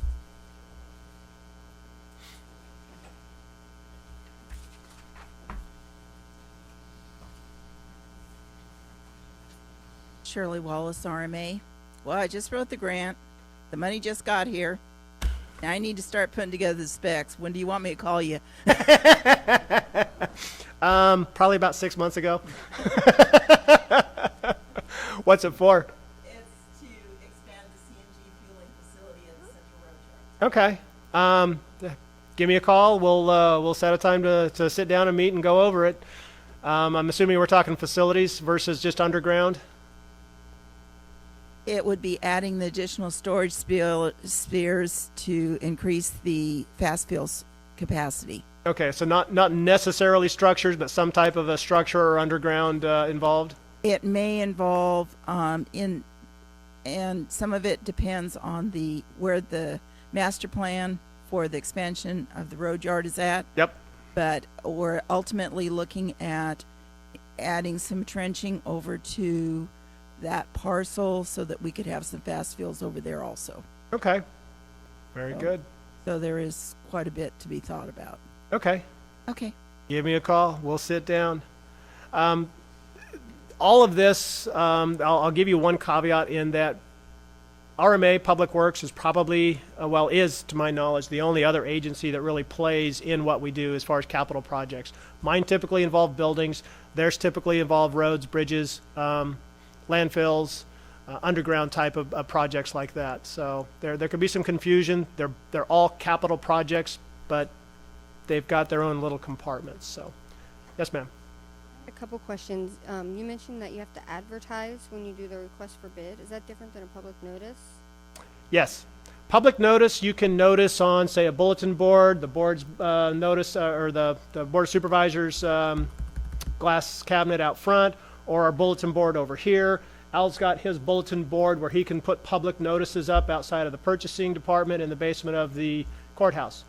Public advertisement is listed out in public contract code. It's very clear. It's a public notice advertised in a local periodical. If there's no local periodical, then there are a list of trade journals that you must advertise with that's called out for in public contract code 22,000, but the list is actually monitored and updated by the state controller's office. So you can go to the state controller's office to get the list of the current agencies that you have to advertise with if you have no periodicals. If you have periodicals, you have to advertise with them and the list from the state controller's office. Another question. You were saying that the RFP, where you're doing the RFP design to build, that's kind of new. Why couldn't you require, because you were saying then you lose some people, why couldn't you require, or couldn't you require in the request for bid and then write in the contract language that you have a lot of that say? Well, the difference between the design build and the design bid build, design bid build, basically your minimum threshold is 125,000. Anything over that, you've got to go that process. The design build, the reason I said we haven't had an opportunity to utilize it yet, is that it has a minimum amount of 2.5 million. Your project valuation estimate has to be more than 2.5 million, or you can't utilize the design build process, and that's part of state legislation. We tried to get it lowered here about a year ago. They left it where it is. So if your project is valued at less than 2.5 million, you cannot utilize design build. Now, with that said, and this is something Al talked a little bit about, and I can give you a little bit more info or background from my standpoint. The difference between an RFP and an RFB. An RFB revolves around documents, black and white language, identifiable, quantifiable things, objects. And you're going to give me a fixed hard price to do that, to install those, to provide those. An RFP is, like Al said, it's really for professional services, and there's a variety of professional services that you can obtain there. But the biggest thing with an RFP is you're looking for a firm's demonstrated ability to provide the services that you want or need.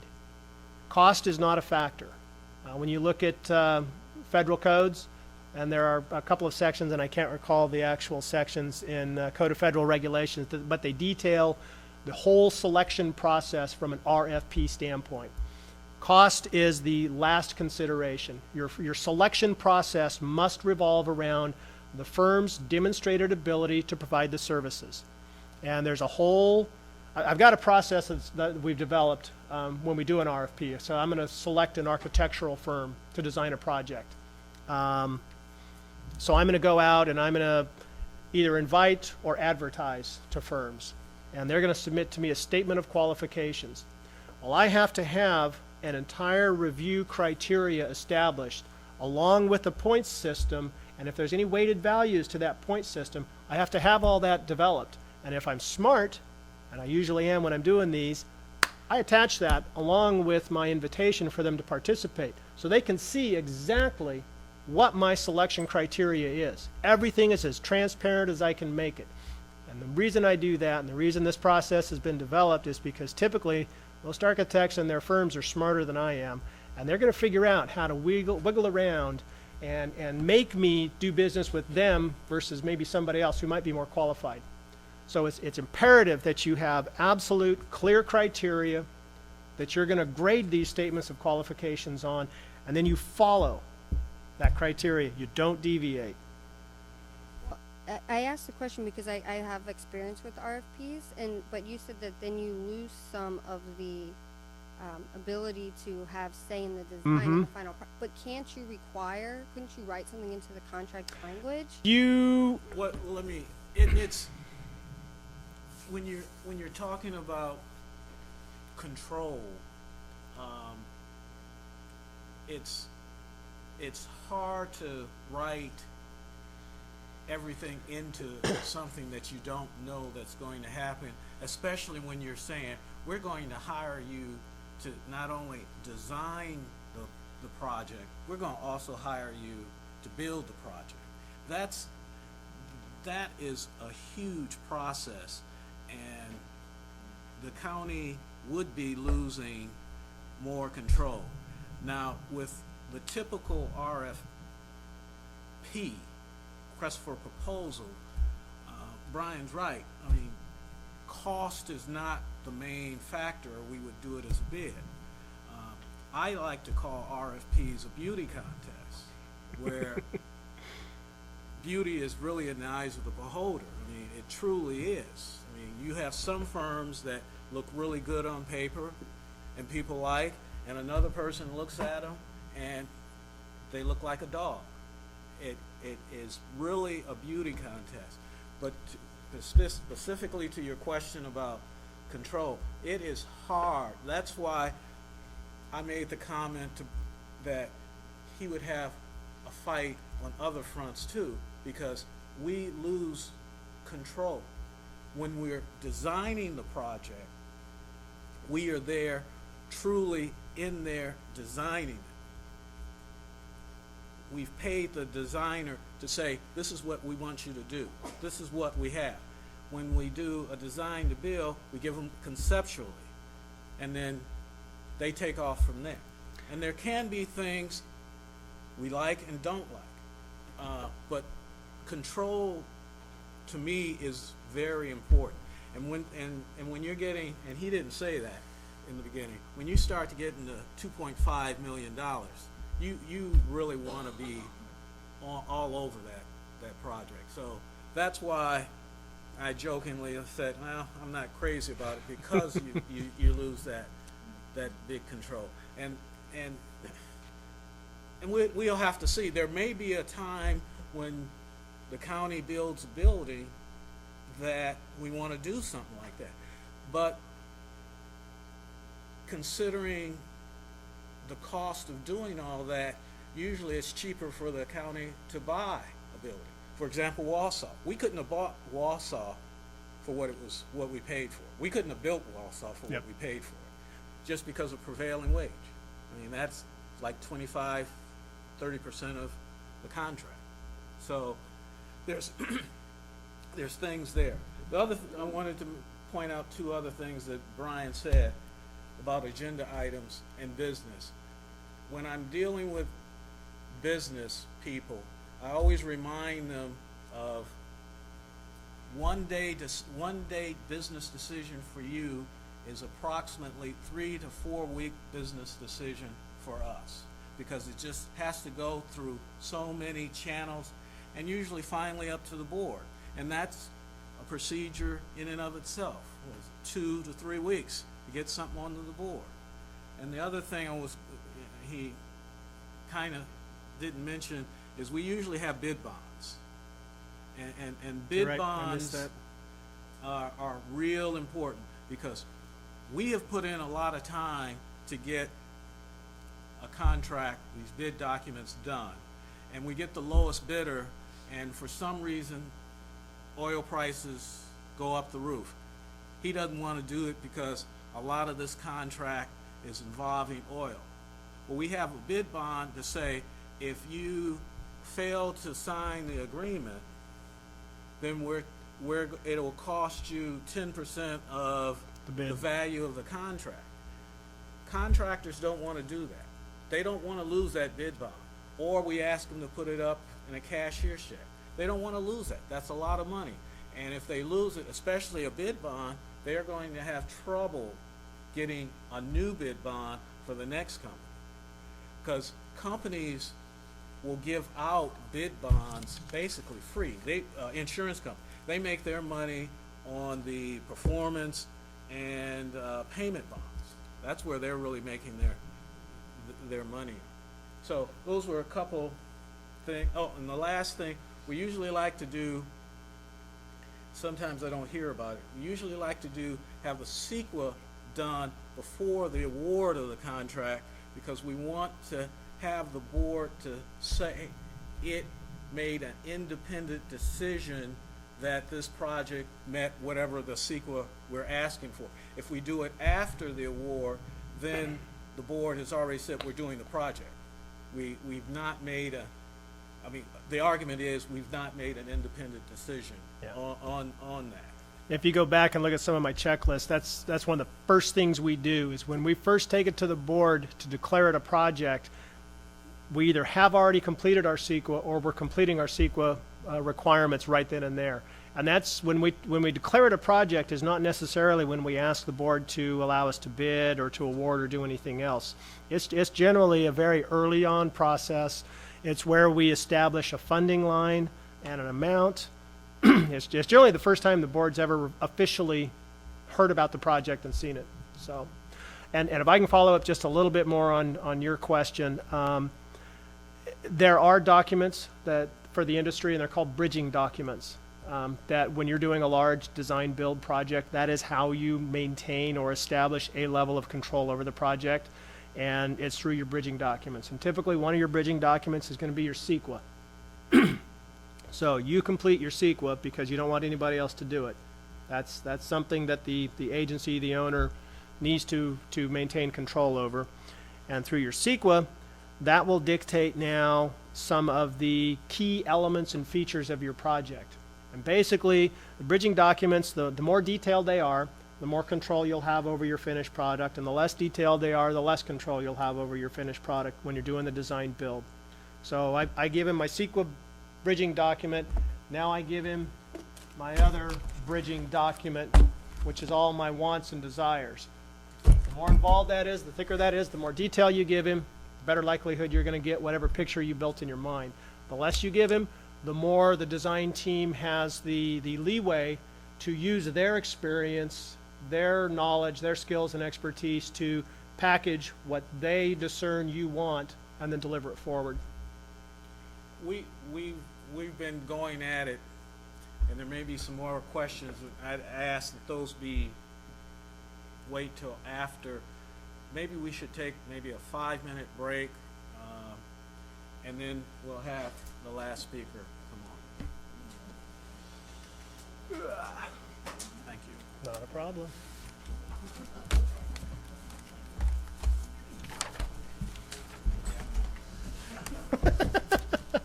You can't go. You're up next, brother. Nice job, Brian.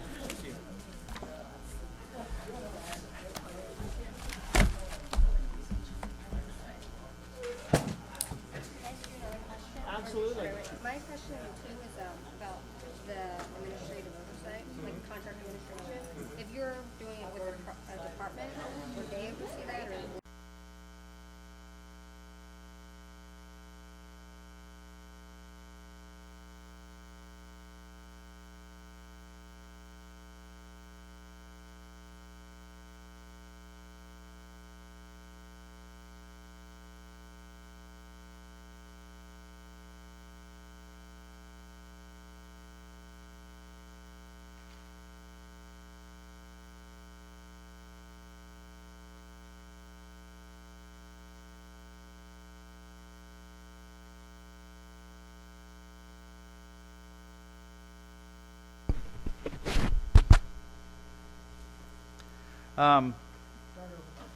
No, won't happen.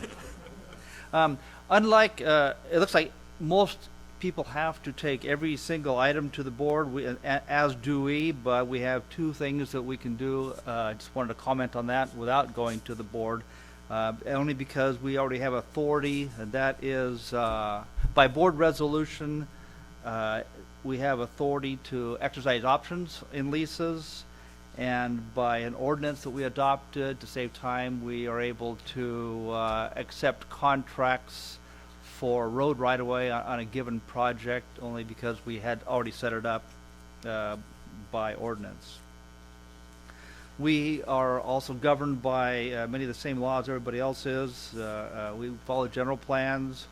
We have government code issues, prevailing wage issues, and we also administer our contracts to make sure that they're followed, because they are board contracts, rents, repairs, renewals and insurances. A little lease overview. We have 67 leases we're managing, over 500,000 square feet of office space. We pay over $600,000 a month in rents. And as the lessor, we're the landlord, we have 31 leases that we administrate. Kinds of things that we do, we have office space, mountaintop repeater sites, parks, fire stations, libraries. We have sheriff substations that we lease, ag commissioner field offices. Do you want me to push that for you? Am I not following it? And from a lessor standpoint, we have, there you go, a number of different things that we do: hangar space, farm properties, health clinics. We have a tot lot up in Three Rivers. We have child care facilities that we lease to the YMCA. We actually lease out space at our morgue and for the state to do autopsies. The dead. We lease out. I think so. We lease out property for the pumpkin patch south of Government Plaza, and a duplicated farm. Okay, and then we also lease out office space to the Department of Ed. A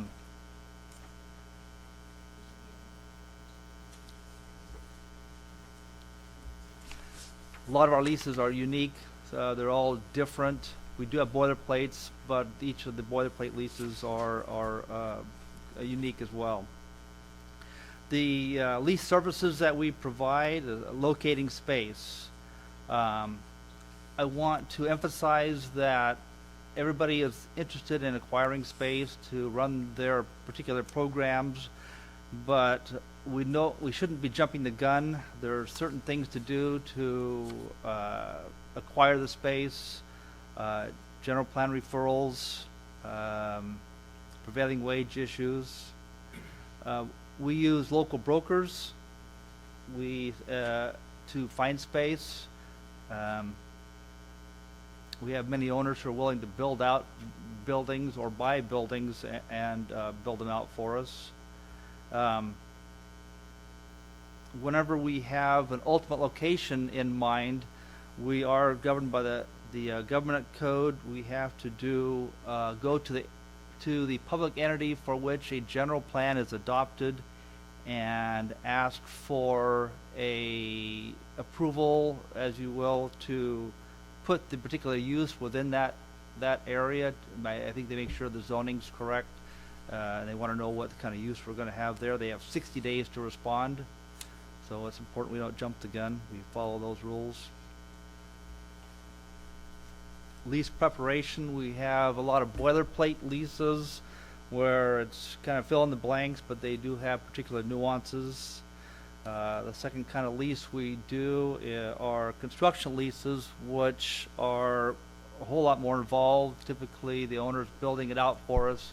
We have specifications, prevailing wage issues to deal with in there. There are items that we have historically tried to not have to pay prevailing wage on, which are deferred maintenance issues, and Clint doesn't want me to bring that up. But, typically, 120 days is what it takes minimum from the date we get a space request to the date you can move in. That's a minimum, just because of the lease preparation, review by county council, agendizing. We also, for lease services, we take care of all your lease payments.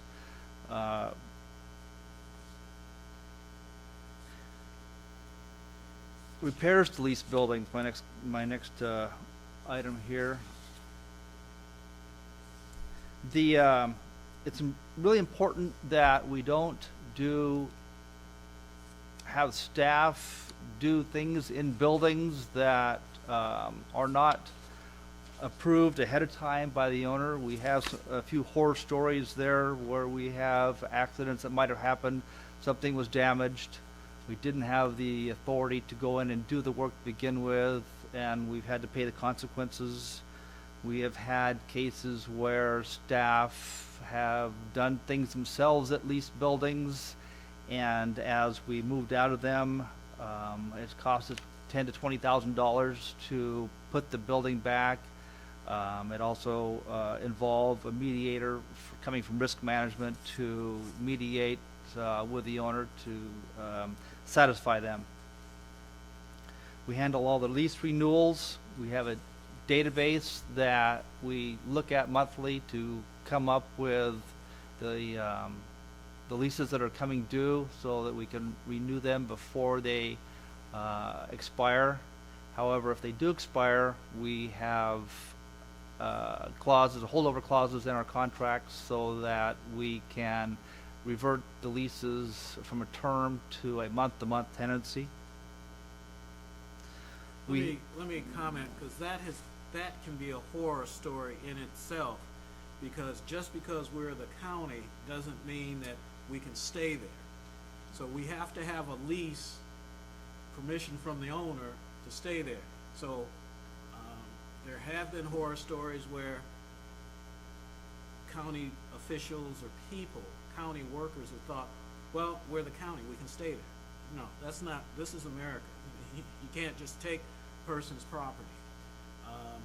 So it's real important, as Robert's mentioning, that when a lease is coming due up, something's going to have to happen, because if the lease is not going to be renewed, you gotta remember, you gotta get out of there. And you gotta make plans for that. We will normally give you lead notice and ask you to let us know if you want to stay. It's important that you act on that and let us know so that we know whether or not to renew. Let the owner know we're going to go month to month, or what we're going to do with, on that particular renewal, or vacate it. We have adopted an ordinance a few years ago that allows us to exercise options. There's certain conditions there. The option period can't be greater than 3 years. I think the monthly rent can't be in excess of $7,000.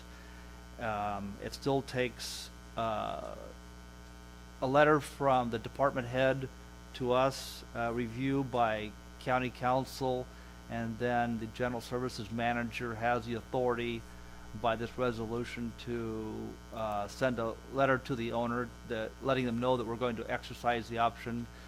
We also can't be making any changes to the lease or the building if we do this.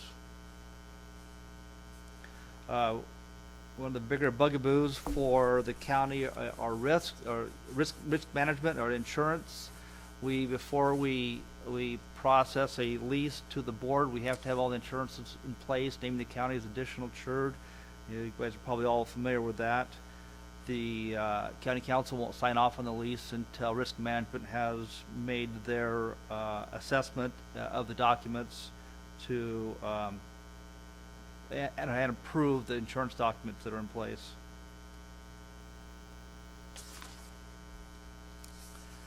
Where to start? Space request. Yeah, there is. Thank you. There is in the packets a space request attached to the rear of it. It's not. I don't believe it's on the slides. The space request needs to be filled out, submitted to the CIO's office, and it's pretty detailed on the kind of space you need, how many people are going to be occupying the space. Also include here are space standards that are adopted.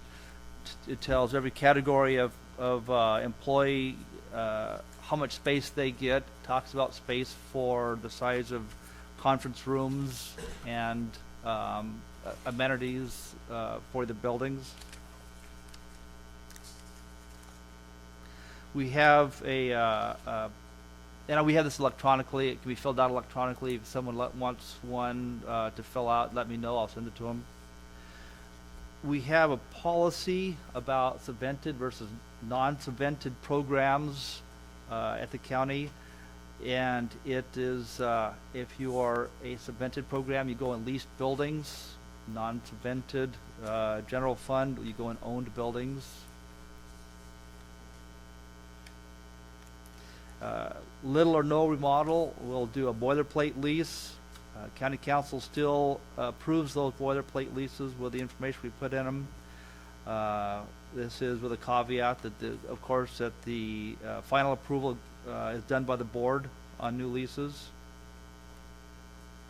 Timing, even for a boilerplate lease, you're talking a new building, like I said, 120 days minimum, just because of the steps that we need to go through and the approvals from county council, risk management, the owner's attorney. We send out 3 copies to be approved, signed, and then they come back to county council to be approved again as to form.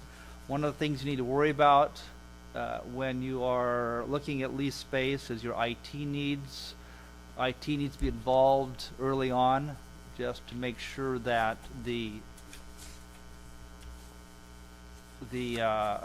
all your IT needs are taken care of, your phone and data. Something that's going to take a whole lot longer, and we haven't done this in the past, so if we do a purchase and build, I'll probably be involved in the purchase of property. It's going to take several months just because of the appraisals, the notice of intent that have to get sent out, adopted at the board, and then the consummation of the purchase when we come back at a later date and approve the purchase. CEQA, as we purchase property, we use I think a negative deck, because I typically CAD exam, excuse me, because I typically don't do the project. So then if Brian is going to build it out later, he's going to follow through with full-blown documents, and I think he's already addressed those. Well, and this is the case where CEQA, if we're gonna change, if we're gonna buy a piece of property and it's got a building on it, and it was built and designed and passed CEQA for this, but now we're gonna put a different function to it, a different program, and use it in a different way, we may have to go through a whole different CEQA process and review requirements based on what our use is gonna be. So it's not just a matter of, okay, buy the building, great, go put the department in. There could be some additional hoops that have to be gone through, jumped through, before you're all done. Thank you. The major projects that we have been involved with, the leasing a vanilla shell and putting a building and a function in there. We've done, in the last 10 years, a number of them. South County Government Center, 72,000 square feet. We did the WID building, 60,000 square feet. HHSA is probably one of our main people that we work for. We did their medical processing. It's varied in size because there's 2 or 3 buildings. They've had more and then released some of the space. We finished probably 3 or 4 years ago, the CWS building on South Mooney at 20,000 square feet.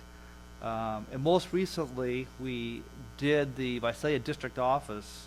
We did a team approach to that as opposed to us doing it and overseeing most of the construction work. Our lease contract is pretty specific as we do those. Departments are involved, talking about the specifications. In the last, Brian, were you involved in the last project? The video? Peripherally. Okay. Primarily they used outside construction management, otherwise we would have been a little bit more involved. All right, we had a project manager, an outside project manager that we brought in to do that. Once we have identified the site, we have an owner typically who brings in their own architect, and then we do a team approach. The architect, staff, IT, property management is involved. Typically, we save time by using AI walls on the inside, architectural interior walls. What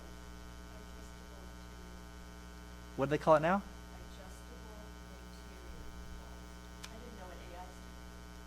It was architectural interior.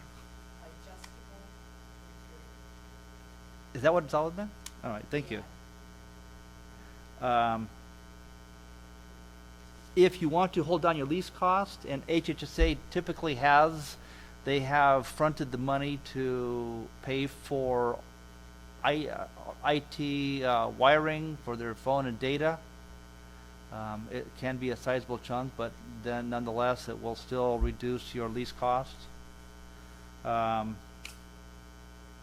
They have chosen to use the interior walls that she speaks of to save the construction costs and keeps the price down.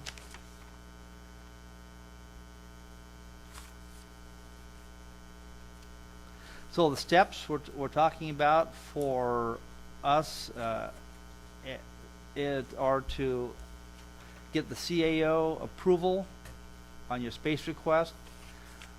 We need to take and get the government code section 253-51B approval from whatever governing agency is whose jurisdiction the building's in. And even before we take and choose the site, we have a good idea that the zoning is going to allow the typical use that we want to put in it. We'll get conceptual approval of plans, get an idea of the layout and the size.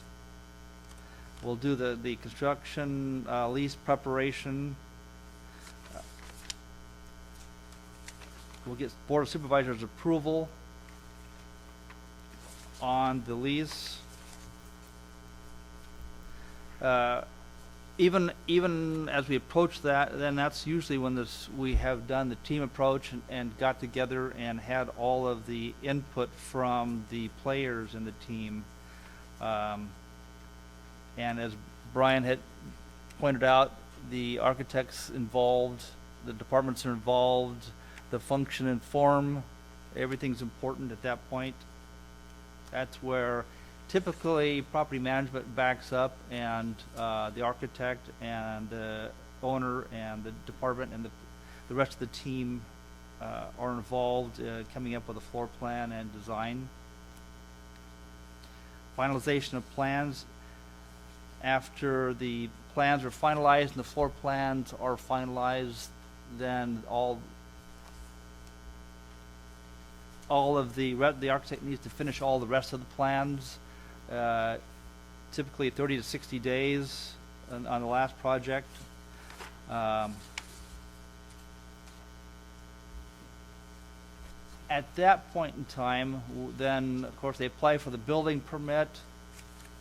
I haven't seen this quick a turnaround as you mentioned. Everything that I've seen is taking, I think the quickest one I've seen is about 90 days, but I've seen we've done things that are taking as long as 9 months to get a permit.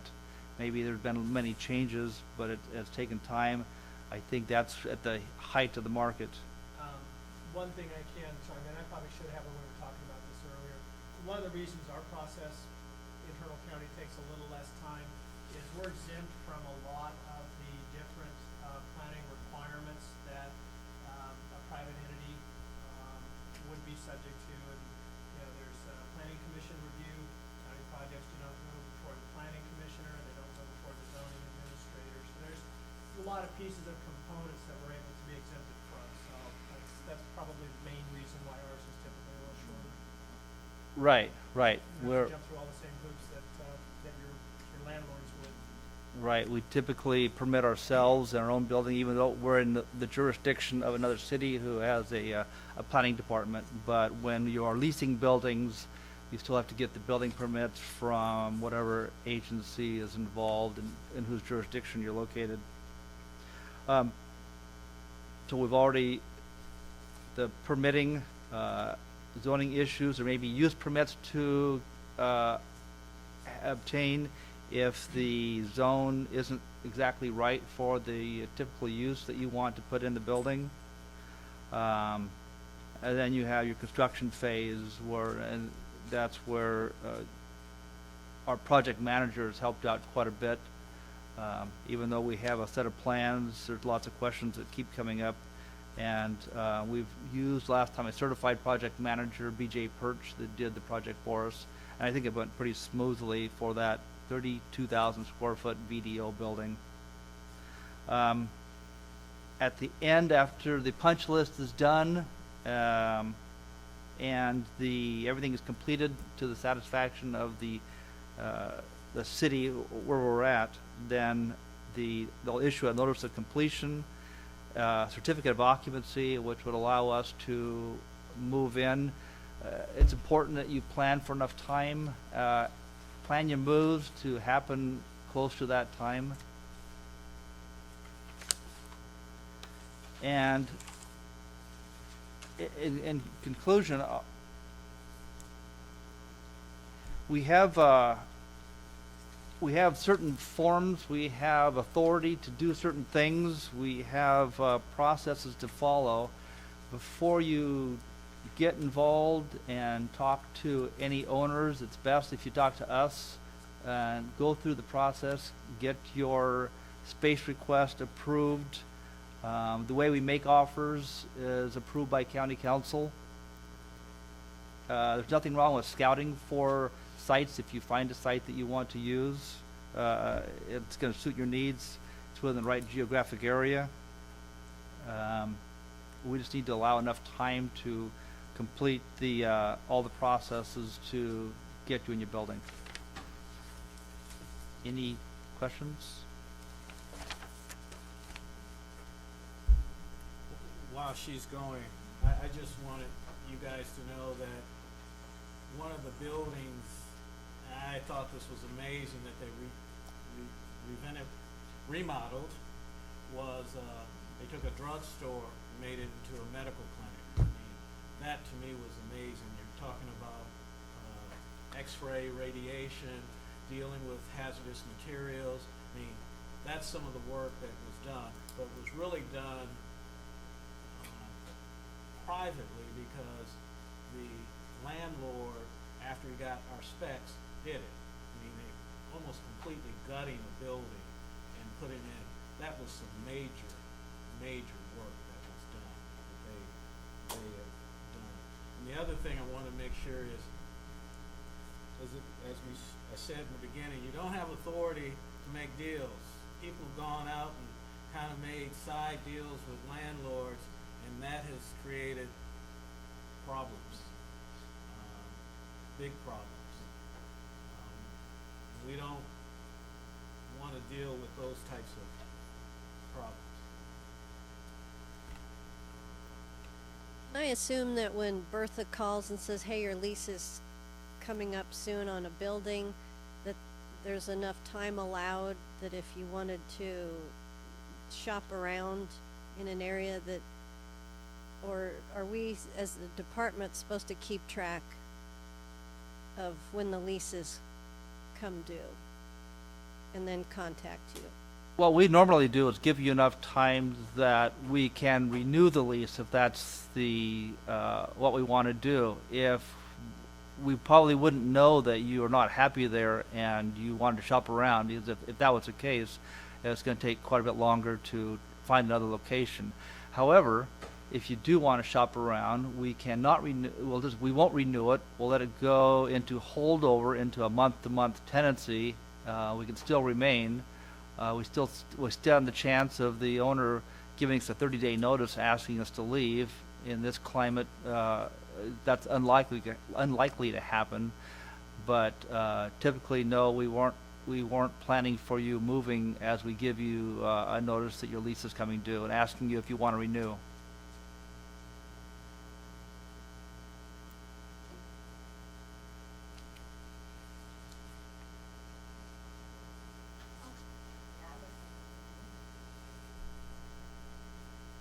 What would exempt a vendor or contractor from using someone or require them to use the prevailing wage?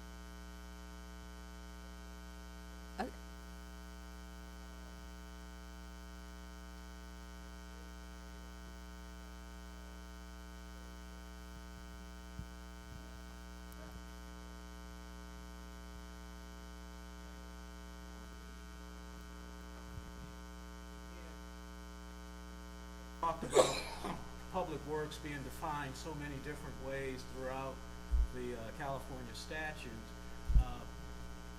When basically, when the county uses public funds to pay for some form of construction, prevailing wage kicks in.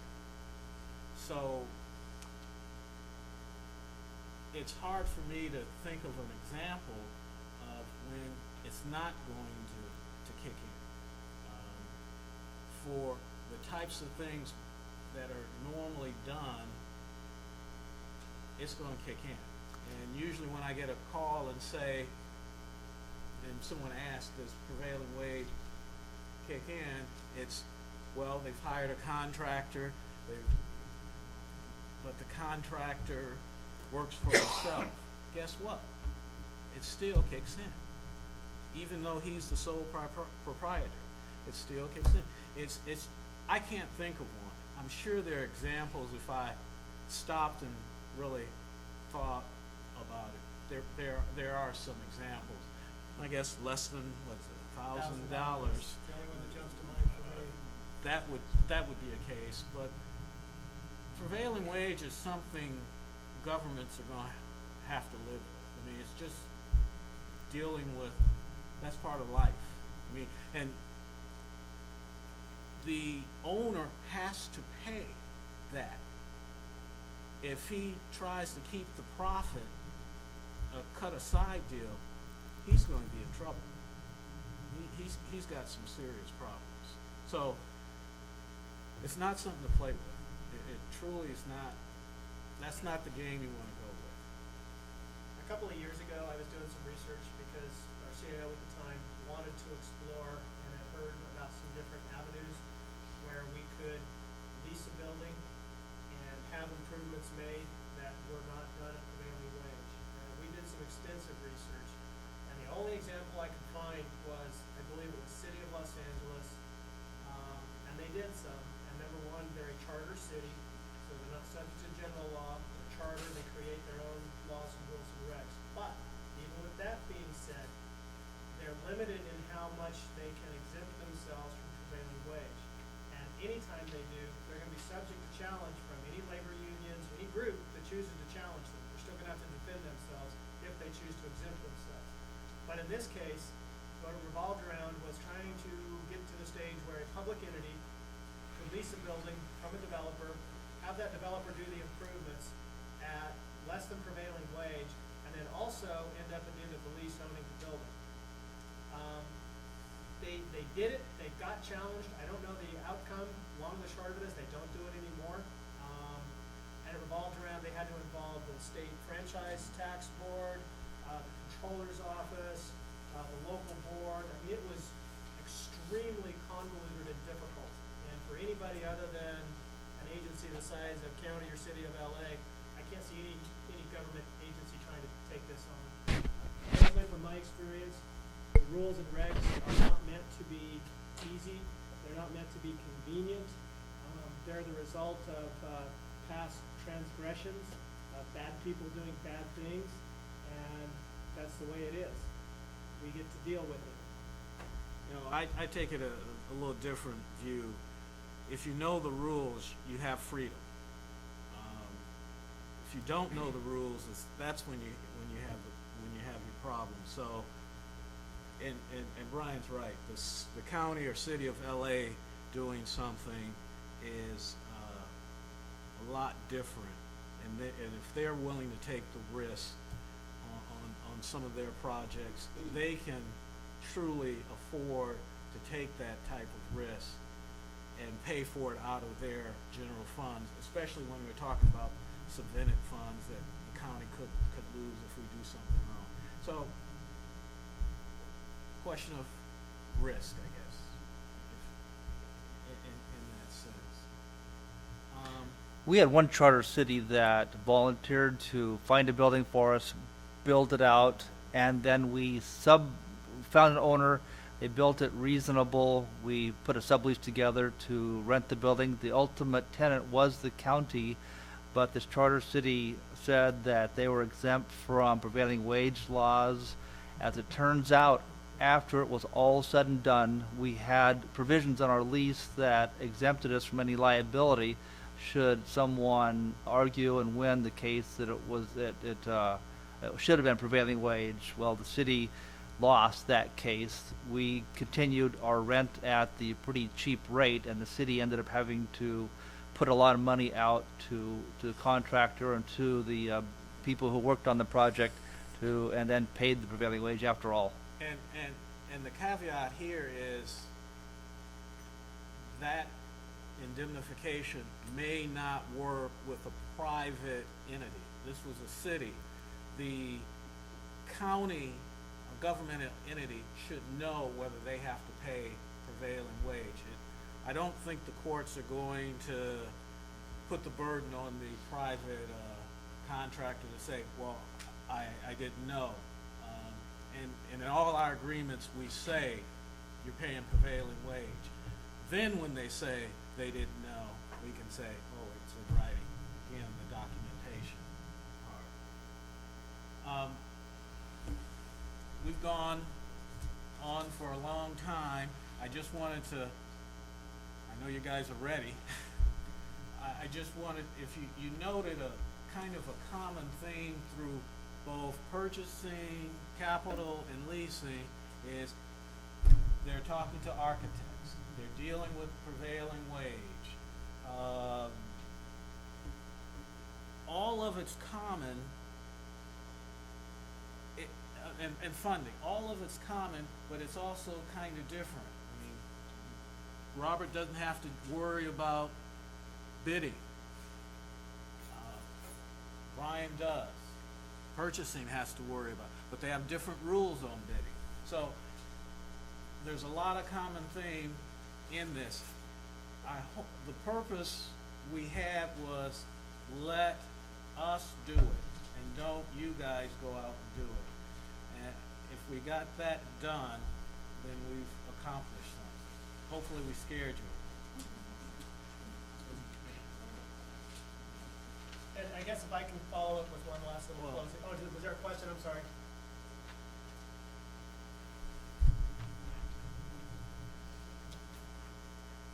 It's actually more of a request than a question. I was just wondering if when all of the lease agreements were done, if we can get a copy of them sent over to the auditor's office so that when we're filing our CAFR at the end of the year, we can determine if they're capital leases based on accounting standards.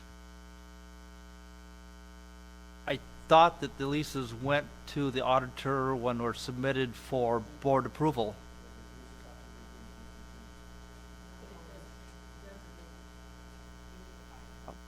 We need the final copy after it's been signed. An executed copy? Oh, Yes. after the board signs it. Right. Yeah, they're only signed by the owner and when we turn them in. Okay, yeah, we delivered those to the department. I don't see any reason we can't also provide a copy to the auditor.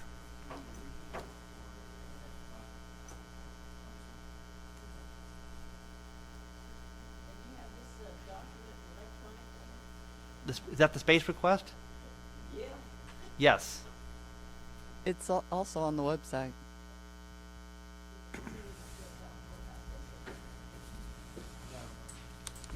Oh, before everyone goes, if you could fill out the evaluation form, that would be great. My question is just, you say let you guys do this, so in each instance, who would we contact then? Would we just call the front desk at each department and tell them what we need and they direct us? Is there someone to contact, a way to issue a request? Except for, I mean, these forms I see.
We use the space request. Once it's approved by the CAO, then we're free to go do the work on it. You can, like I understood, it's on the web available. If someone wants to contact myself, Bertha Cervantes at Property Management, we'll send you electronic copy.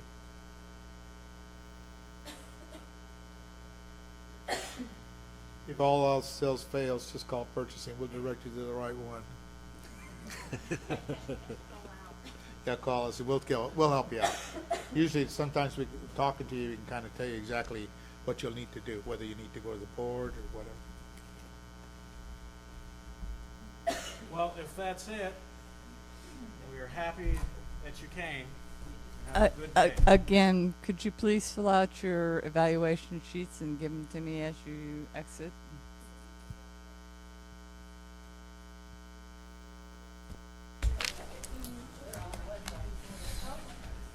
Thank you. Thank you, Clint. Yeah. Thank you very much. Thank you, sir. I thought that we're getting lunch here. See that guy in the green? Get a bottle of water. See that guy in the green? He didn't, I used his credit card, but we get the credit card? I understood it. That was one that came to me the most anyway. Capital projects, we already do road projects. I know what that is.